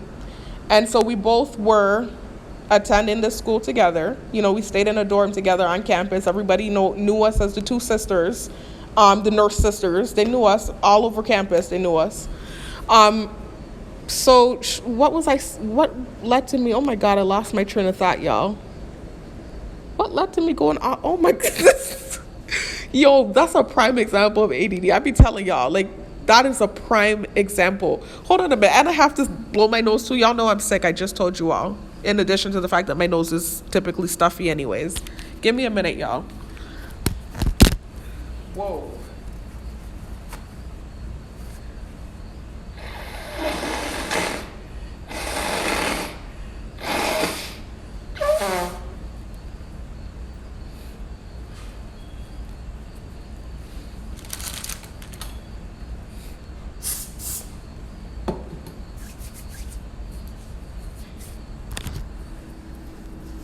My goodness. Anyways, there's a reason why I got to talking about that, because I was talking about what took place with my sister today. Oh, okay. I just was leading to talking about what took place with her today. And oh my God, I didn't mean to say the person. I was trying to stick it to person in my close circle. Damn, that's okay, man. Because y'all, at this point, y'all already know they sensitized me to that relationship last year. I did a lot of documentation. I had to, about that situation. So it's fine. It's not like I'm saying anything bad about her. I'm just talking about what took place today and my reaction and why that happened. Anyway, so she ended up following me to the school, and we both were attending together for the 2 years, right? So for those 2 years, I really was on focus mode. Stayed in the computer lab, made sure I wrote my papers and whatever else. I was focused on my major too at this point. So I was in my major and I was in what I was interested in. I'm into reading, I'm into writing, et cetera, et cetera. So it was a lot easier for me this time around when I went back to school. But then also I was older. I had experienced what it felt like to fail, or what felt like failure, and what felt like sitting out of school for so long. And then also I was the one that had to work my ass off to pay my way back into school. So there was that too, that feeling of not wanting to have wasted my time and actually having paid to get myself back into school. So I was really focused this second time around. The second time around, it was like, I'm not messing up this time. And I sat there in that computer lab all night long sometimes, even though I was working 3 jobs. And I made sure that I got all my work done, and I graduated magna cum laude.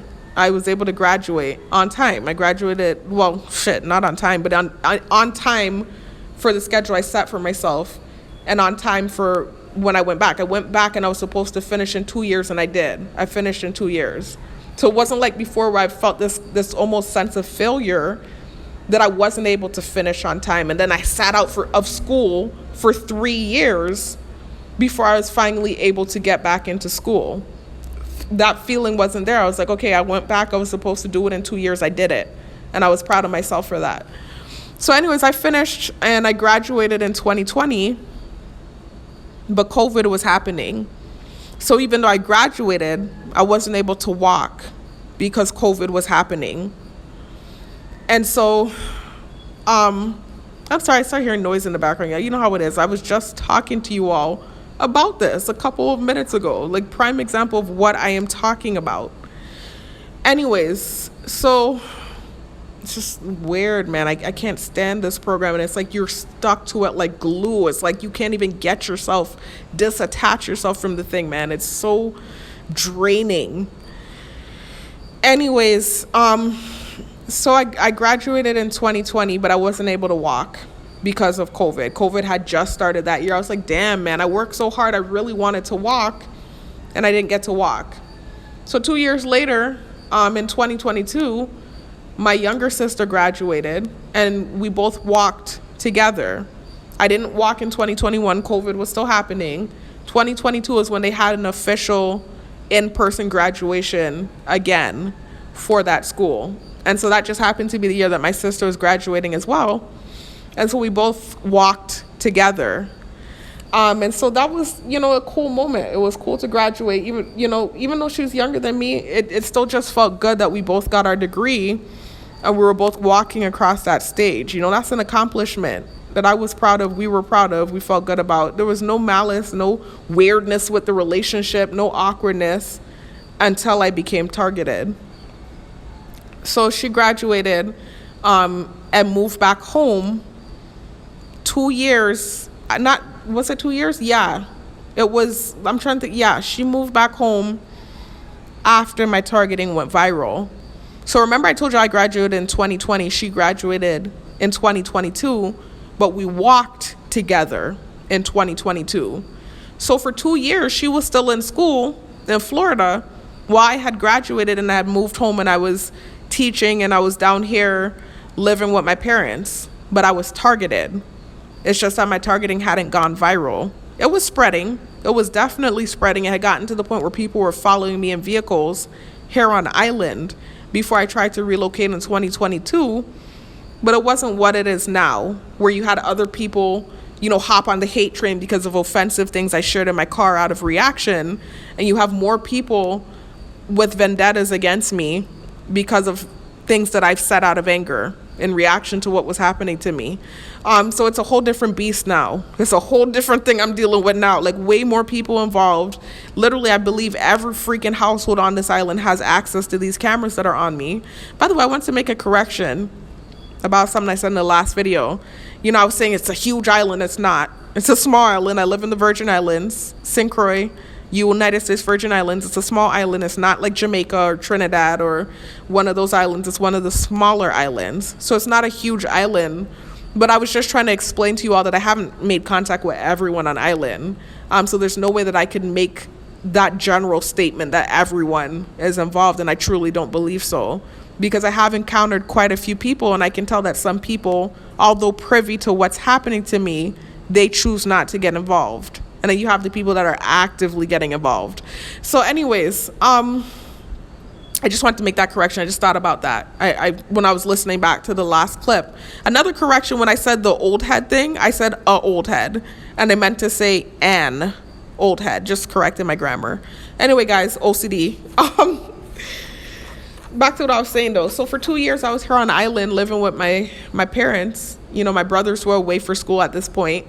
I think for that first year, they were gone. Yeah, my brothers left that summer when my targeting started. They left for school. And then, of course, my sister was up there. So it was just my parents and I here on island. And my targeting was starting to amp up. But it had not gone viral yet. So for 2 years I was here and my sister was away. And so that relationship was not a thing. There was no sensitization there. There was nothing created. I hadn't made a video saying certain things or being transparent about certain things. Excuse me. So when I tried to relocate in 2022 and all those things took place and the targeting went viral, I came back to Island. It was like the way the timing works out with things, it's just like it always works out to fuck me over. I keep saying this, like, if there is such a thing as luck, I have the worst luck or no luck at all. Like, if there is such a thing as luck, like, everything keeps working out just perfectly. If you listen to my full story, you'll have heard me say this, and you'll hear me talk about other things that took place too that worked out just perfectly to screw me over. Like, I can't even really explain it to you. My sister moves home, right, from graduating after my targeting goes viral, after I come back to Island, and it's like things are in this horrible, shitty type of state. That's when she moves back home from graduation. And right after I said what I said in my full story about her, because mind you, she had not moved home yet prior to me making my first video where I told my story.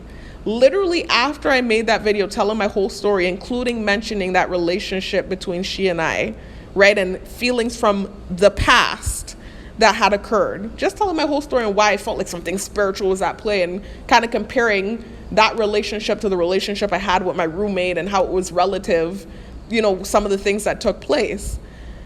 Foolishly, I was transparent, like I said, and basically gave the program bullets to shoot me because they take the things you say and they use it against you.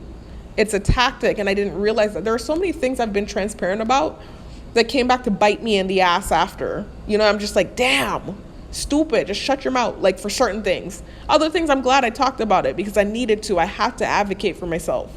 I don't regret the videos. I regret the level of transparency for certain things because they use it and they shoot you like bullets. They use it to shoot you, certain things. So anyway, she had not moved home yet, mind you, right? We had both graduated, but she was still up in the States living with her boyfriend. And my other sister lives in the States too. They were all up there. I make this video and I'm transparent about whatever. And all these people have these vendettas against me, the people that are involved and don't like me. So they're looking at me with critical, judgmental eyes, I think, just looking for anything to shoot me with. I say the thing I say about her in my full story. She moves home then. Like, shortly after I made this video, she moves home. So it's just like, oh my God, like, it was just like the perfect timing for the program to utilize that relationship against me. The whole time I'm here targeted. For 2 years, I'm teaching, I have things going for myself, but not only that, I didn't openly say what I said about that relationship between she and I and those feelings from the past. I have to keep reiterating that I felt, right? I hadn't been transparent about it. Now I come home, I'm in a shit storm, right? A mess. I'm in a rut. I say the story and I tell my full story, and that just happened to be a part of many things that I said and that I was open about. And then she moves home. So she was like the perfect tool for them to utilize against me. And it's almost like this kind of thing where I almost feel like their hate for me has been beneficial to her in a way. I do feel that way because it's kind of like they saw this thing that they could weaponize against me and they took full advantage, I think. And I'm just being honest with some of the things they've said, some of the things I've seen that has happened. I can see that that's what was done. So anyways, that's basically what happened.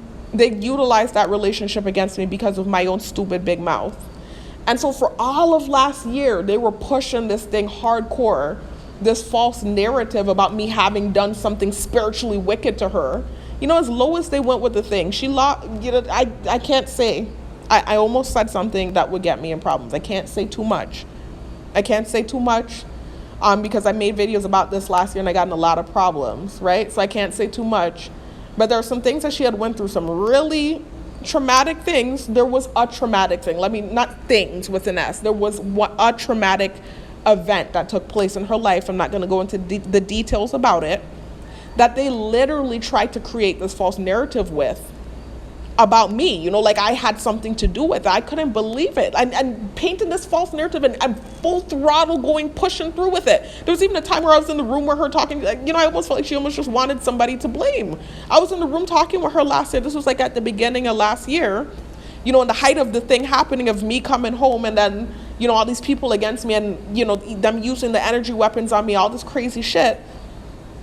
She's in the room with me talking, and she's like, how could you do this to me? Whatever conversation we're having where she was talking about one thing, how they do sometimes when you're talking to them and they're putting innuendos in the conversation. This was when the narrative was really spinning at the beginning of last year. And she was talking about the situation she went through, and she's just like, and I was just like, how could you do this to me? Just breaking down, having like this breakdown she was having, and they're doing one set of noise campaign outside. I'm just like, what the hell are they talking about? I'm just like, if anything, things were done to me. I'm the one who should be here. To me, I'm the one who should be going on like this. Is how I felt. But I understood and I could empathize with or sympathize with the fact that she was going through something at the time. And so that would be the emotion. Sometimes when you're going through something, you push it off on whoever, the nearest person. And so I understood that. But the fact that all the other gang stalkers were pushing this narrative, and then I was being hit, I suspect, with energy weapons. It was last year was a crazy year, y'all. That's all I'm going to say. Last year was a crazy year, and they truly sensitized me to that relationship out of spite. And they kind of, tried to purposely weaponize her against me, and push this kind of, it's this weird thing that they started to do with that relationship. And I truly believe their hate for me was of benefit to her. I truly believe that. And I would not mind that. Typically, I would not mind that if there weren't an element of bitterness because of some of the things that has happened to me and continues to happen to me with the gas. All right, y'all. So sorry about what happened. I know you heard the video cut off, the last clip. What happened is my phone died that night when I was making the video, because that was actually Thursday night when I was making that video. And now it's Saturday, and I'm only now getting back to continuing on with the last clip that cut off. But anyways, y'all, basically the battery died and I went and recreated the last clip that you just heard. And then later when I got home, realized that the last clip actually saved and wasn't deleted. And so I decided to go with that clip and now continue on in this clip. The other attempt I made, y'all, at making the last clip you just heard was really bad. It was actually good, most of it. But then towards the end, and what I'm talking about is the last clip you just heard, y'all, that I told you all I made on Thursday night. I was at work. Remember, I told you all that. The phone died in the process. That's why you heard it cut off abruptly, the last clip. While still at work, I remade the clip that you just heard, but the recreation started to get a little bit gnarly towards the end. I actually liked the beginning part, but the end started getting gnarly. As usual, gaslighting, biased, and subjectivity. But what was happening was I was dealing with harassment from gang stalkers and, insect drones flying in my face because I'm speaking truth. You have to understand, and I keep saying this, it's Mariah Huck syndrome going on. So it doesn't matter who I'm talking about or what circumstance or situation I'm talking about. Even if I'm making perfect sense and I lay out this A, B, C, D, I am the villain. And I'm not saying that I am the villain, but that's the perception. Remember, I've talked about this in prior videos, y'all. If the majority is pushing a certain narrative, it doesn't matter whether that narrative is true or not. That becomes the reality. There's a reason why they have the saying, the majority rules. Because the majority is basically controlling the narrative. And so if everyone is pushing this narrative that I'm the villain, even if I'm not the villain, I am the villain. That's my reality, especially if I'm stuck in that environment. And so it doesn't matter who I go against. They already have their biased, subjective feelings towards me because of things I said that they were offended by. And so it doesn't matter who I'm talking about, what situation or circumstance I'm talking about, or if I'm even making sense. They are anti-Sharifa. And so I've already come to peace with that. I don't have an issue with that. I just make these videos again to advocate for myself, to cut down gaslighting when I have reactions to the things that are constantly being done to me. That's the reason for these videos, and to help other targets. But I don't really care about what they think or how they feel, because I already realized that I can't control that and it's not my problem. My issue is that I'm stuck in the environment. I'm stuck around the negativity and these biased feelings. That's where the rage and the anger comes from, because the way that the thing works is you get chopped down at the knees, and so you become dependent and kind of stuck in the negativity where you can't even get away from it. And that's where I complain constantly. I don't care about what they think about me, and I'm not saying that to sound like a bitch. That's just the personality I have, and I've always had that personality. I'm not trying to be a bitch. I'm not trying to sound apathetic. I don't care. I really don't care how they feel, because I realized, again, that's their warped perception and it's not my problem. But the problem is, and what is my problem, is that I'm stuck in it. I'm stuck around it. I can't get away from it. That's why I'm on the soapbox screaming and wanting to rip my hair out. That's the problem. Anyways, y'all. So it's Mariah Huck syndrome. I've talked about this in many other videos, y'all. What that is, if you're not familiar, if you're listening to this video, hopefully you've checked out my prior videos and you've come across me saying this before. Basically, Mariah Huck, I'm telling the story again, is this lady from one of the reality TV shows I like to watch, Married to Medicine. She was the progenitor of the whole show. She came up with the idea for the show. Ended up getting all these doctors' wives together, right? And deciding that she would film it similar to like Real Housewives of Atlanta, the same theme and idea, except it's a little twist, and it's coming from a medical standpoint where you're getting to see the life of wives that are married to doctors or people in the medical field, right?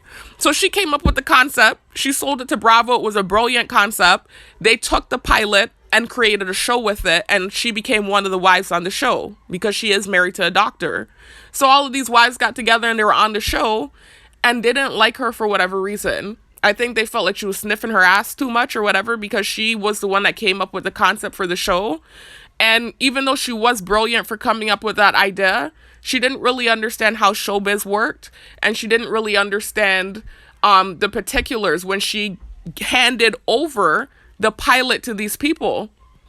And so basically they took her idea and robbed it from her, and they had rights to her idea and her show. She was really just like any other wife on the show. She didn't have any special privilege. And so she still acted as though she did. And so that was why the wives on the show had the issue with her, which is not relative to me, y'all. The only thing that's relative is that they think I'm full of myself. That's about it, because I'm already starting to hear noise campaigns. You know how they like to paint false narratives. None of what I'm saying about her is relative to me, other than the fact that they all had an issue with her. Anyway, so this is why the other wives started to not like the lady. And, they started to slowly like plot and plan this kind of devise this plan to get rid of her off of the show. And so it started to turn into like this mob, like gang up type of thing where they were ganging up against her. And even in situations where she was right and she could prove that she was right, they would purposely not validate the things she was saying because they didn't like her. And so there was a scenario where she was accused of using drugs or whatever the case was from one of her castmates, and they all sided with the girl, automatically just believed what the girl was saying and sided with her over Mariah. And Mariah went and got all these drug tests done by these reputable drug testing centers. And she brought it to the table and was telling them, open the drug test, please. You can see I'm not lying. She was lying on me the whole time. They would not open the drug test. They kept saying, well, once she was able to prove that she wasn't lying, they said, well, we really don't want to get involved. We don't want to get involved in that. And they're like, well, why won't you open the drug test? One of the doctors that wasn't subjective and he was impartial to the whole thing and he had no personal feelings towards her.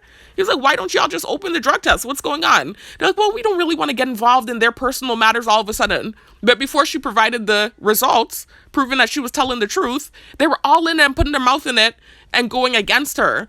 And it's so reminiscent of what happens to me in this targeting and what happens to most targets. It's not just me. It's specific to any target.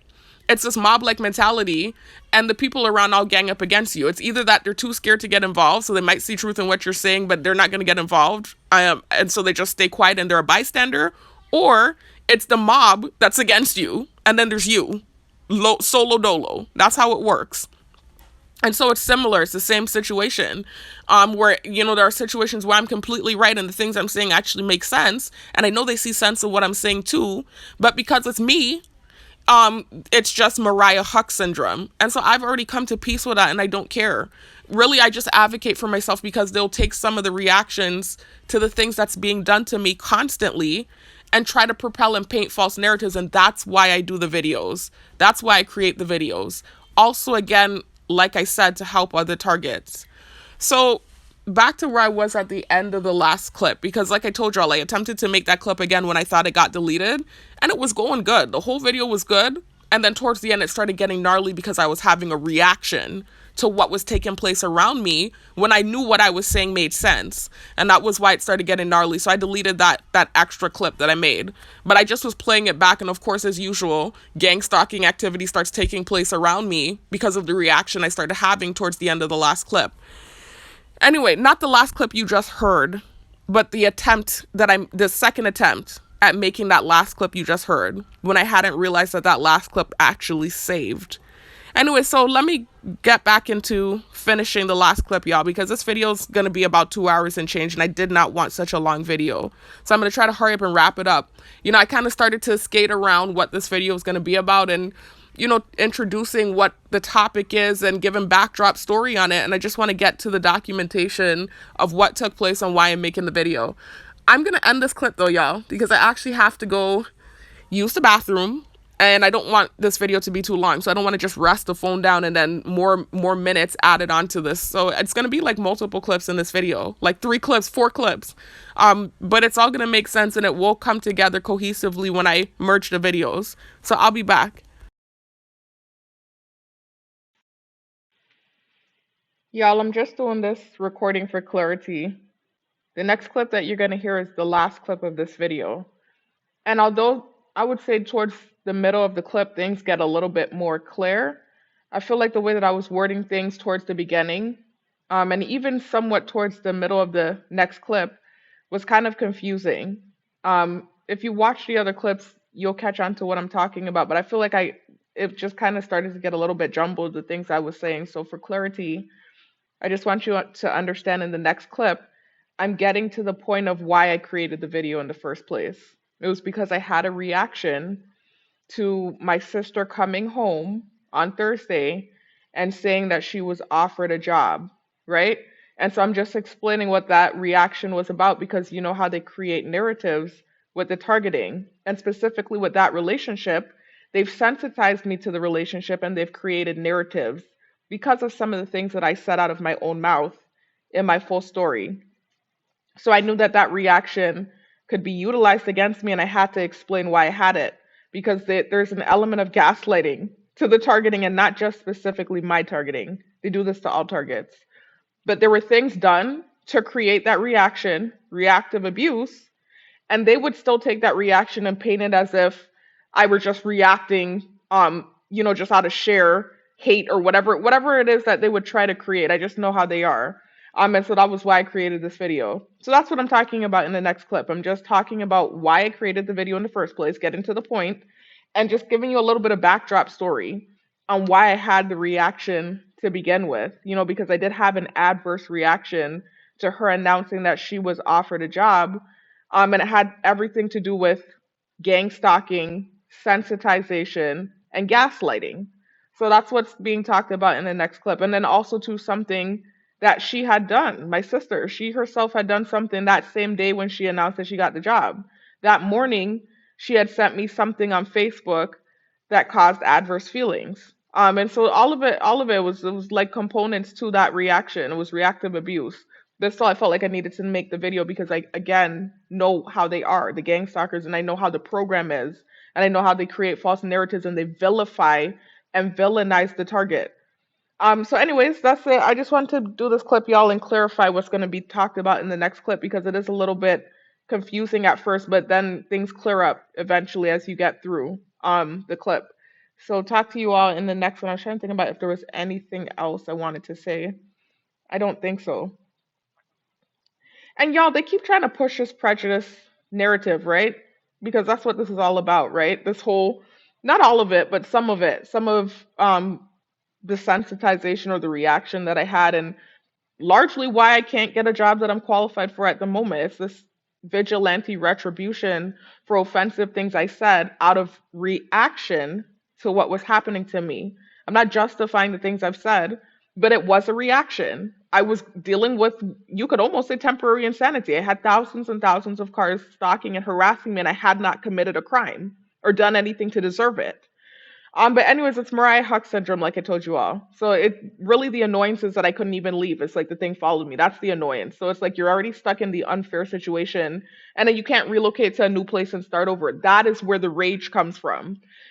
But anyways, with the race thing, even when I was teaching back in 2022, 2021, before I left Island, I actually had a white student. I'm not gonna say any too much because of confidentiality. I can't say too much. I had a white student and he was brilliant. He was really smart. And I'm not just saying that just to say it. You know, my mother had this student too, so she knows what I'm saying is true. Really smart kid. He came from the States, relocated here to Ireland, really smart, but for whatever reason, it's like he wasn't getting his work done. And I actually used to call on him all the time in class because he would typically know the answer to things. And it actually kind of reminded me of myself a little bit when I was younger, where it's like certain things I just couldn't focus, but I knew the answer and I knew what was going on. I was comprehending what was taking place in the class, but for whatever reason, I wasn't getting my work done. And so he reminded me of myself in that way. But I also saw a lot of potential in him. And so I would give him endless, countless chances to get his work in. A lot of his work was turned in late, and I could have failed him. If I were a racist or a prejudice, I can't be racist, a prejudice like they're trying to claim, then I would have taken that rage out on the student. Nobody would know that I had those feelings, that I was prejudiced. I had ample opportunity to fail this student, and I gave him so many opportunities to get his work in right up until the last day when grades were due. I let him get all his work in, and he passed my class with an A. If I was this prejudiced person, he would have never passed my class. So I just, there's just so many different things, even with the homeless thing, with them painting this narrative that I mistreat homeless people when I took my financial aid money and I actually paid for plates of food for homeless people. It's just so frustrating, these false narratives that they've painted because of their dislike for me and because of reactions I had to my targeting. Anyway, I just wanted to mention, I didn't have to, but I thought about it because I was just thinking about the race thing and how they keep throwing the prejudice thing at me and using that in addition to other things as validation for what's being done. But anyways, talk to you on the next one. Peace out.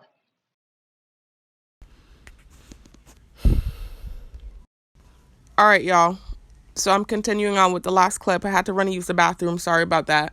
I'm going to try to wrap things up real quick because I know y'all noticed, not in the last clip, but the one prior to that, not even that. This is the fourth clip now. So in the first clip, I know you all heard me say that I was going to play 5 minutes of a video that I created 8 days ago.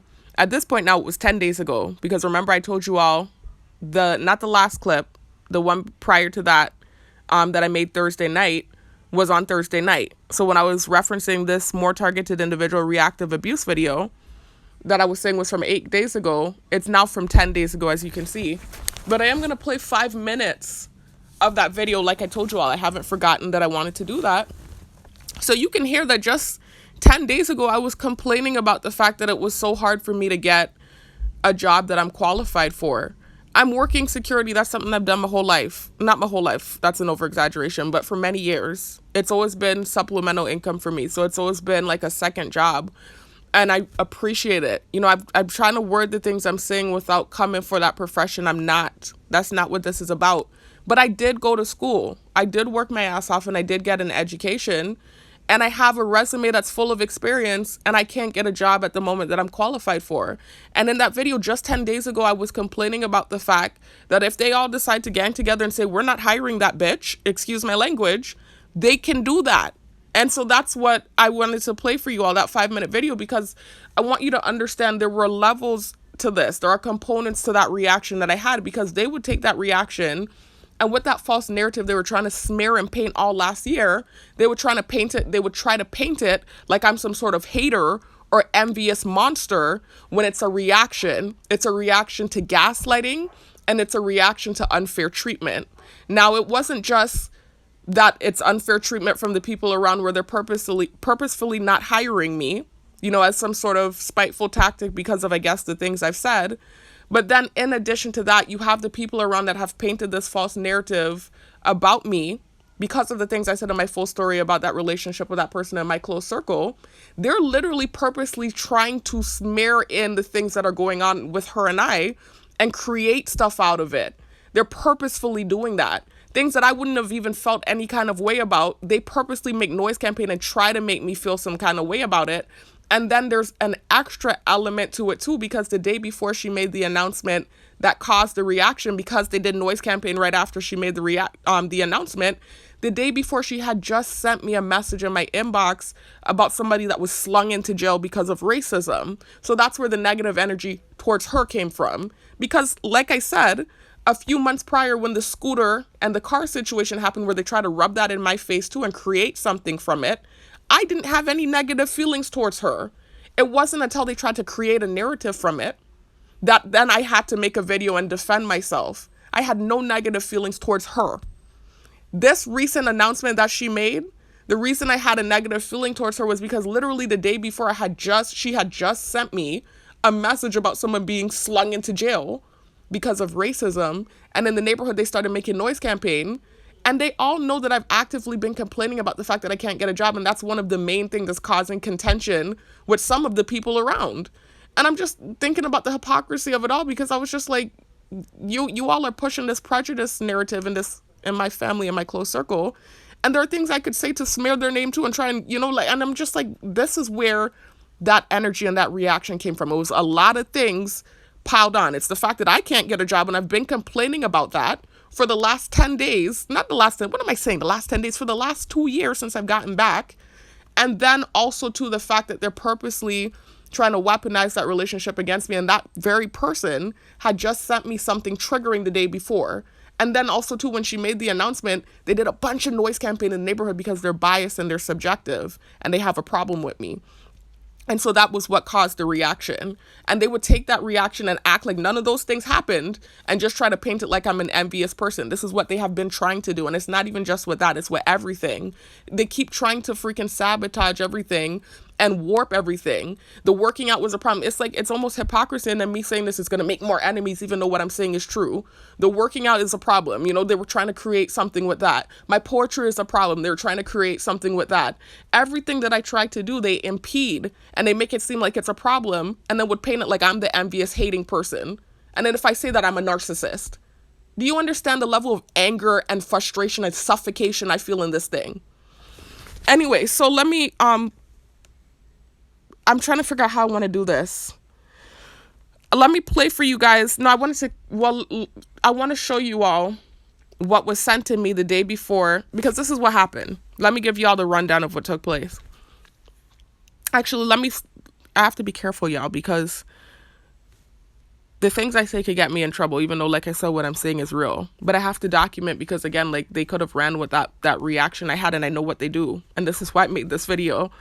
So the day before, like I said, that person in my close circle came home and announced that she had been offered a job. And this is regular. This is customary. We graduated from school. This is what happens. When you graduate from school, you either join an internship, or if you're fortunate enough, you instantly get into your career field. It's whatever works out for you. If you work hard and you go to school, then you do deserve to reap the fruits of that labor. So this is normal. This is normal, but what's not normal is what's taking place with me and how they're kind of trying to, it's this weird thing that they're doing, like I said, with this person in my close circle. And this is what led to the reaction and why I'm talking about what I'm talking about right now.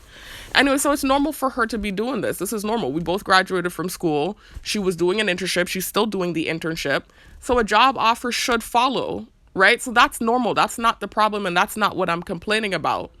What I'm complaining about, again, is the fact that they've impeded my whole life. They've purposefully done so, and they keep rubbing it in my face too, spitefully, because they have a problem with me and everything I do bothers them. I'm going to shoot hoops on the court. It's bothering them. I'm making shots. They're revving by. It's pissing them off. I'm smiling. They're pissed off and flying stuff in my face, right? My happiness it's irritating some sort of spirit on them. It's weird. And then me talking about it and having a problem with what you're doing to my life is a problem. Do you understand the craziness of this program? They're getting angry and pissed with me for making videos about the fact that they keep punishing me and harassing me and harassing me and harassing me. This is what's going on and what's taking place, the injustice, right? So anyways, it's normal for her to get a job offer. That's something that's normal. I would have never had an issue with it. Again, the issue comes with these people around that are purposely trying to weaponize that relationship against me. They know what's going on with my situation. They know I've been complaining actively for the last few months about the fact, and shit, not just last few months, for the last year and change, about the fact that I can't get a job that I'm qualified for. And they would purposely try to rub in that moment that was supposed to be a happy moment for her. They would try to do noise campaign and rub it in my face, knowing that I'm actually struggling right now to get a job. They would purposefully do that and try to rub in and create something. And so that's what created the reaction. And then on top of things, like I said, that person herself had just sent me the day before a message that was triggering, a message that she knows is inflammatory and part of the reason why I can't get a job. I'm like, why would you send that? You know, all these people are watching. A message talking about slung into jail, racist slung into jail or whatever. Let me show y'all the picture she sent me. And this was where the angry energy came from. Because like I said, had she not sent that, it wouldn't have been an energy towards her. Although I do feel a sense of betrayal to everyone in my family, because really, realistically, me sending them the text is why all of this is happening in the first place. I can't believe it was taken to this level. But still, I wouldn't have felt like no direct energy towards her. I wouldn't have. It would have been similar to the scooter car situation, where it was more so the energy was directed towards the gang stalkers that were trying to create something and someone in my close circle that tried to create something. There was no energy towards her. Anyway, this is what she sent me the day before. She had just sent me this message. You can see it says Thursday, right? She had just sent me this the day before she had made the announcement. So everything took place on Friday. That's my bad, y'all. So that clip I was making was Friday night. No, it wasn't. It was, I'm getting confused, y'all, with the timeline. That's right. Thursday, 6:54 a.m. That's what it was. She sent it to me in the morning and then came home and made the announcement. My bad with the time, y'all. So I'm correct, y'all. Thursday night was when I made the video. So the timeline is correct. I apologize. You can see it says 6:54 a.m. She sent it Thursday morning and then came home and made that announcement. And then Thursday night, I went to make the video. So anyway, she sent me this video about slung into jail. And when I click on the videos about this racist ass girl that basically got thrown into jail because she was being obnoxious and racist. And so I'm just like, why would you send this? You know, all these people are staring. You know, this is part of the contention and why I'm having trouble getting a job.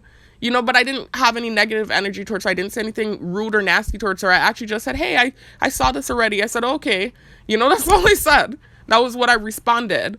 And then she comes home and makes that announcement about getting a job.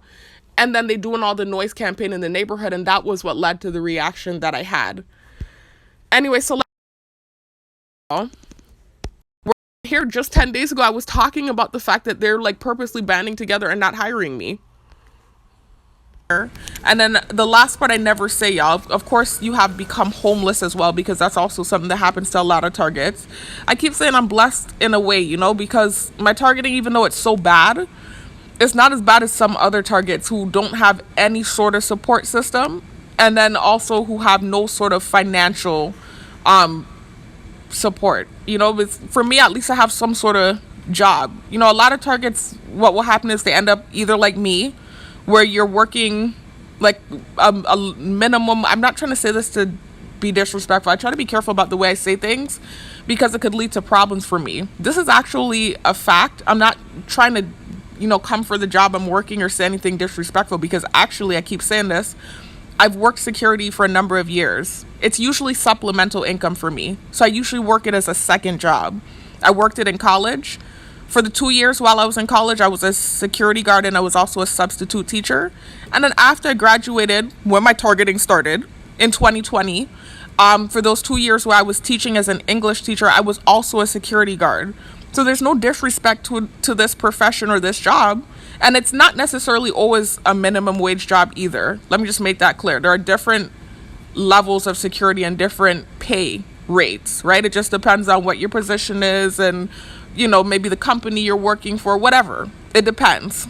There are different pay rates with security. So I'm not coming for that profession, but I'm just letting you know this is just the real. I am working a minimum wage job right now and I'm doing security, and this is kind of what happens with targets. It's either that you're completely ass out and you can't get a job at all, which was me last year, or you're only able to get like minimum wage, low paying jobs. That's typically what happens. And it doesn't matter how smart you are. It doesn't matter what your resume looks like. It doesn't matter what your education is. They can do this. All they have to do is collaboratively join together and say, hey, we're not going to hire that bitch. Excuse my language. And that's what it is. It doesn't matter what you have going for yourself. You will be the lowest man on the totem pole if they gang together and decide to do this to you. So that's what's going on. And so you can end up being homeless. For me, I'm not homeless, but I'm damn near close. Again, just scraping and scrunting and getting by. And struggling to do so, y'all. Looking into different options. I told y'all last year I even tried to start my own business, so even impede that. I went on Fiverr and I created a writing business. I was trying to become some sort of editor. I was going to edit papers for college students. I remember when I was on campus, they had this student that was doing it and she was telling me I should get into it. And I was, thinking to myself, I could do this because I remember helping her with some of her papers.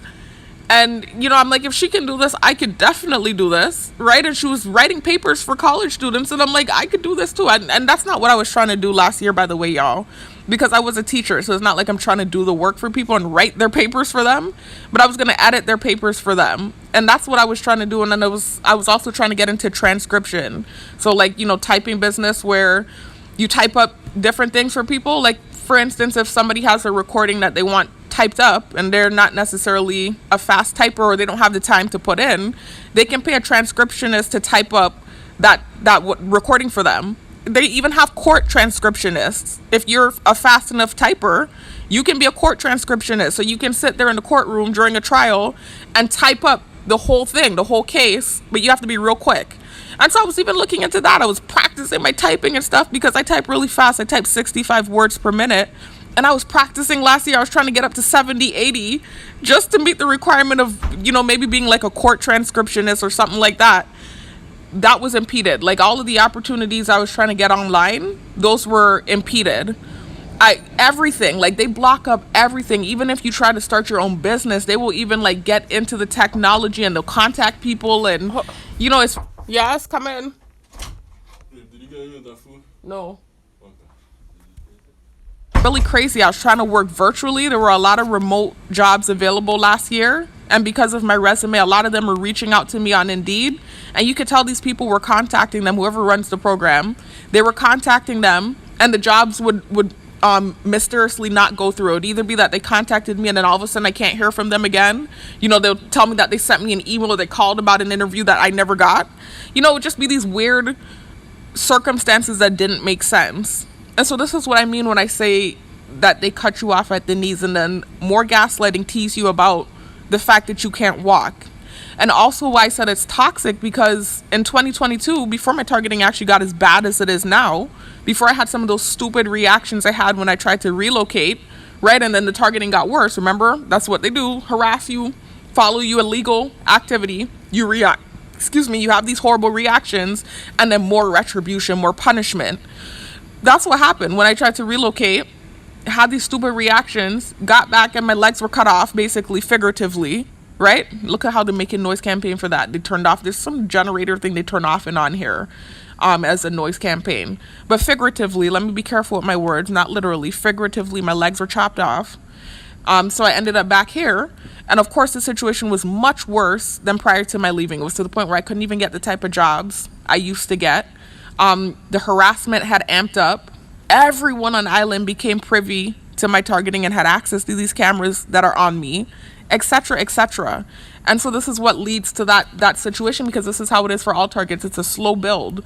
It starts off with these little, what would seem like minute forms of harassment, and then it amps up and it gets worse, and more people get involved, and you get angrier, and you have more reactions, and then more people get recruited, and then the treatment gets worse, and then the targeting gets worse, and eventually you're ass out. That's what it is.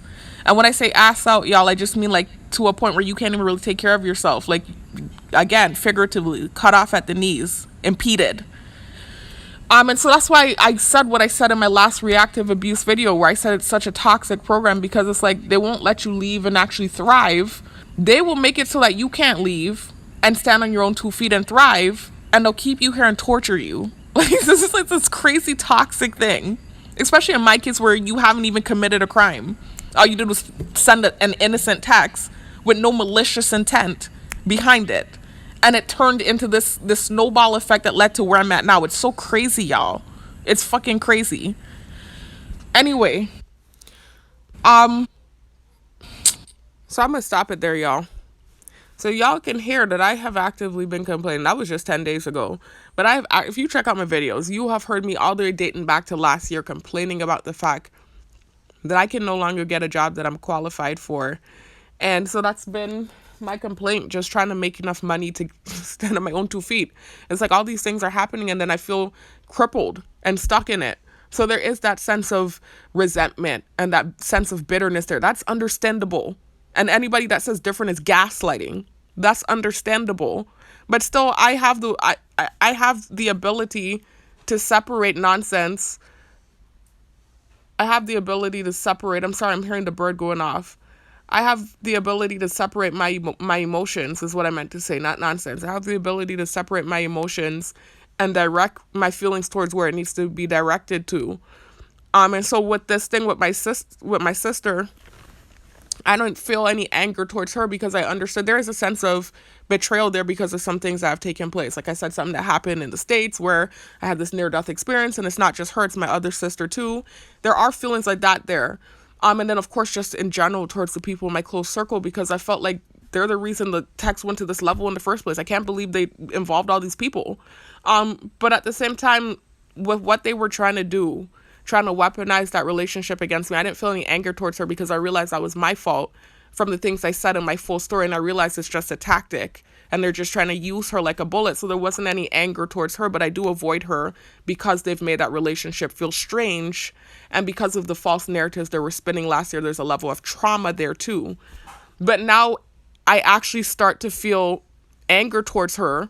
I did start feeling anger towards her when she started sending, and it's not just her, it's several people in my close circle that do this. They'll send things with stimuli in it, or things to sensitize me, or things to open, like I said, old wounds, such as what happened that morning where she sent the article about the racist that was slung into jail, and then they started making the noises in the neighborhood, and I'm just like, this is kind of hypocritical, because I'm just like, anyway, I'm not gonna, I'm not that person, but this is where I was just like, what the heck, but I didn't say anything. I just said okay to the message, and then later she comes and makes the announcement about getting a job offer, which again typically would not have been a problem. They instantly started making noise campaigns in the neighborhood to try to rub it in because they know I've been complaining about not being able to get a job, and they like to sensitize that relationship against me.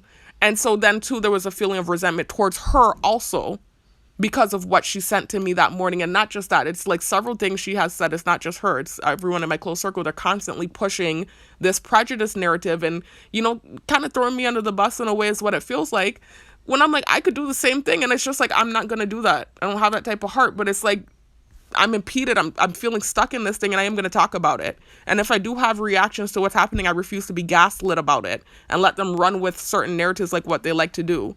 So anyways, that's all it is. I just wanted to create this video. I'll talk to you on the next one. Peace out.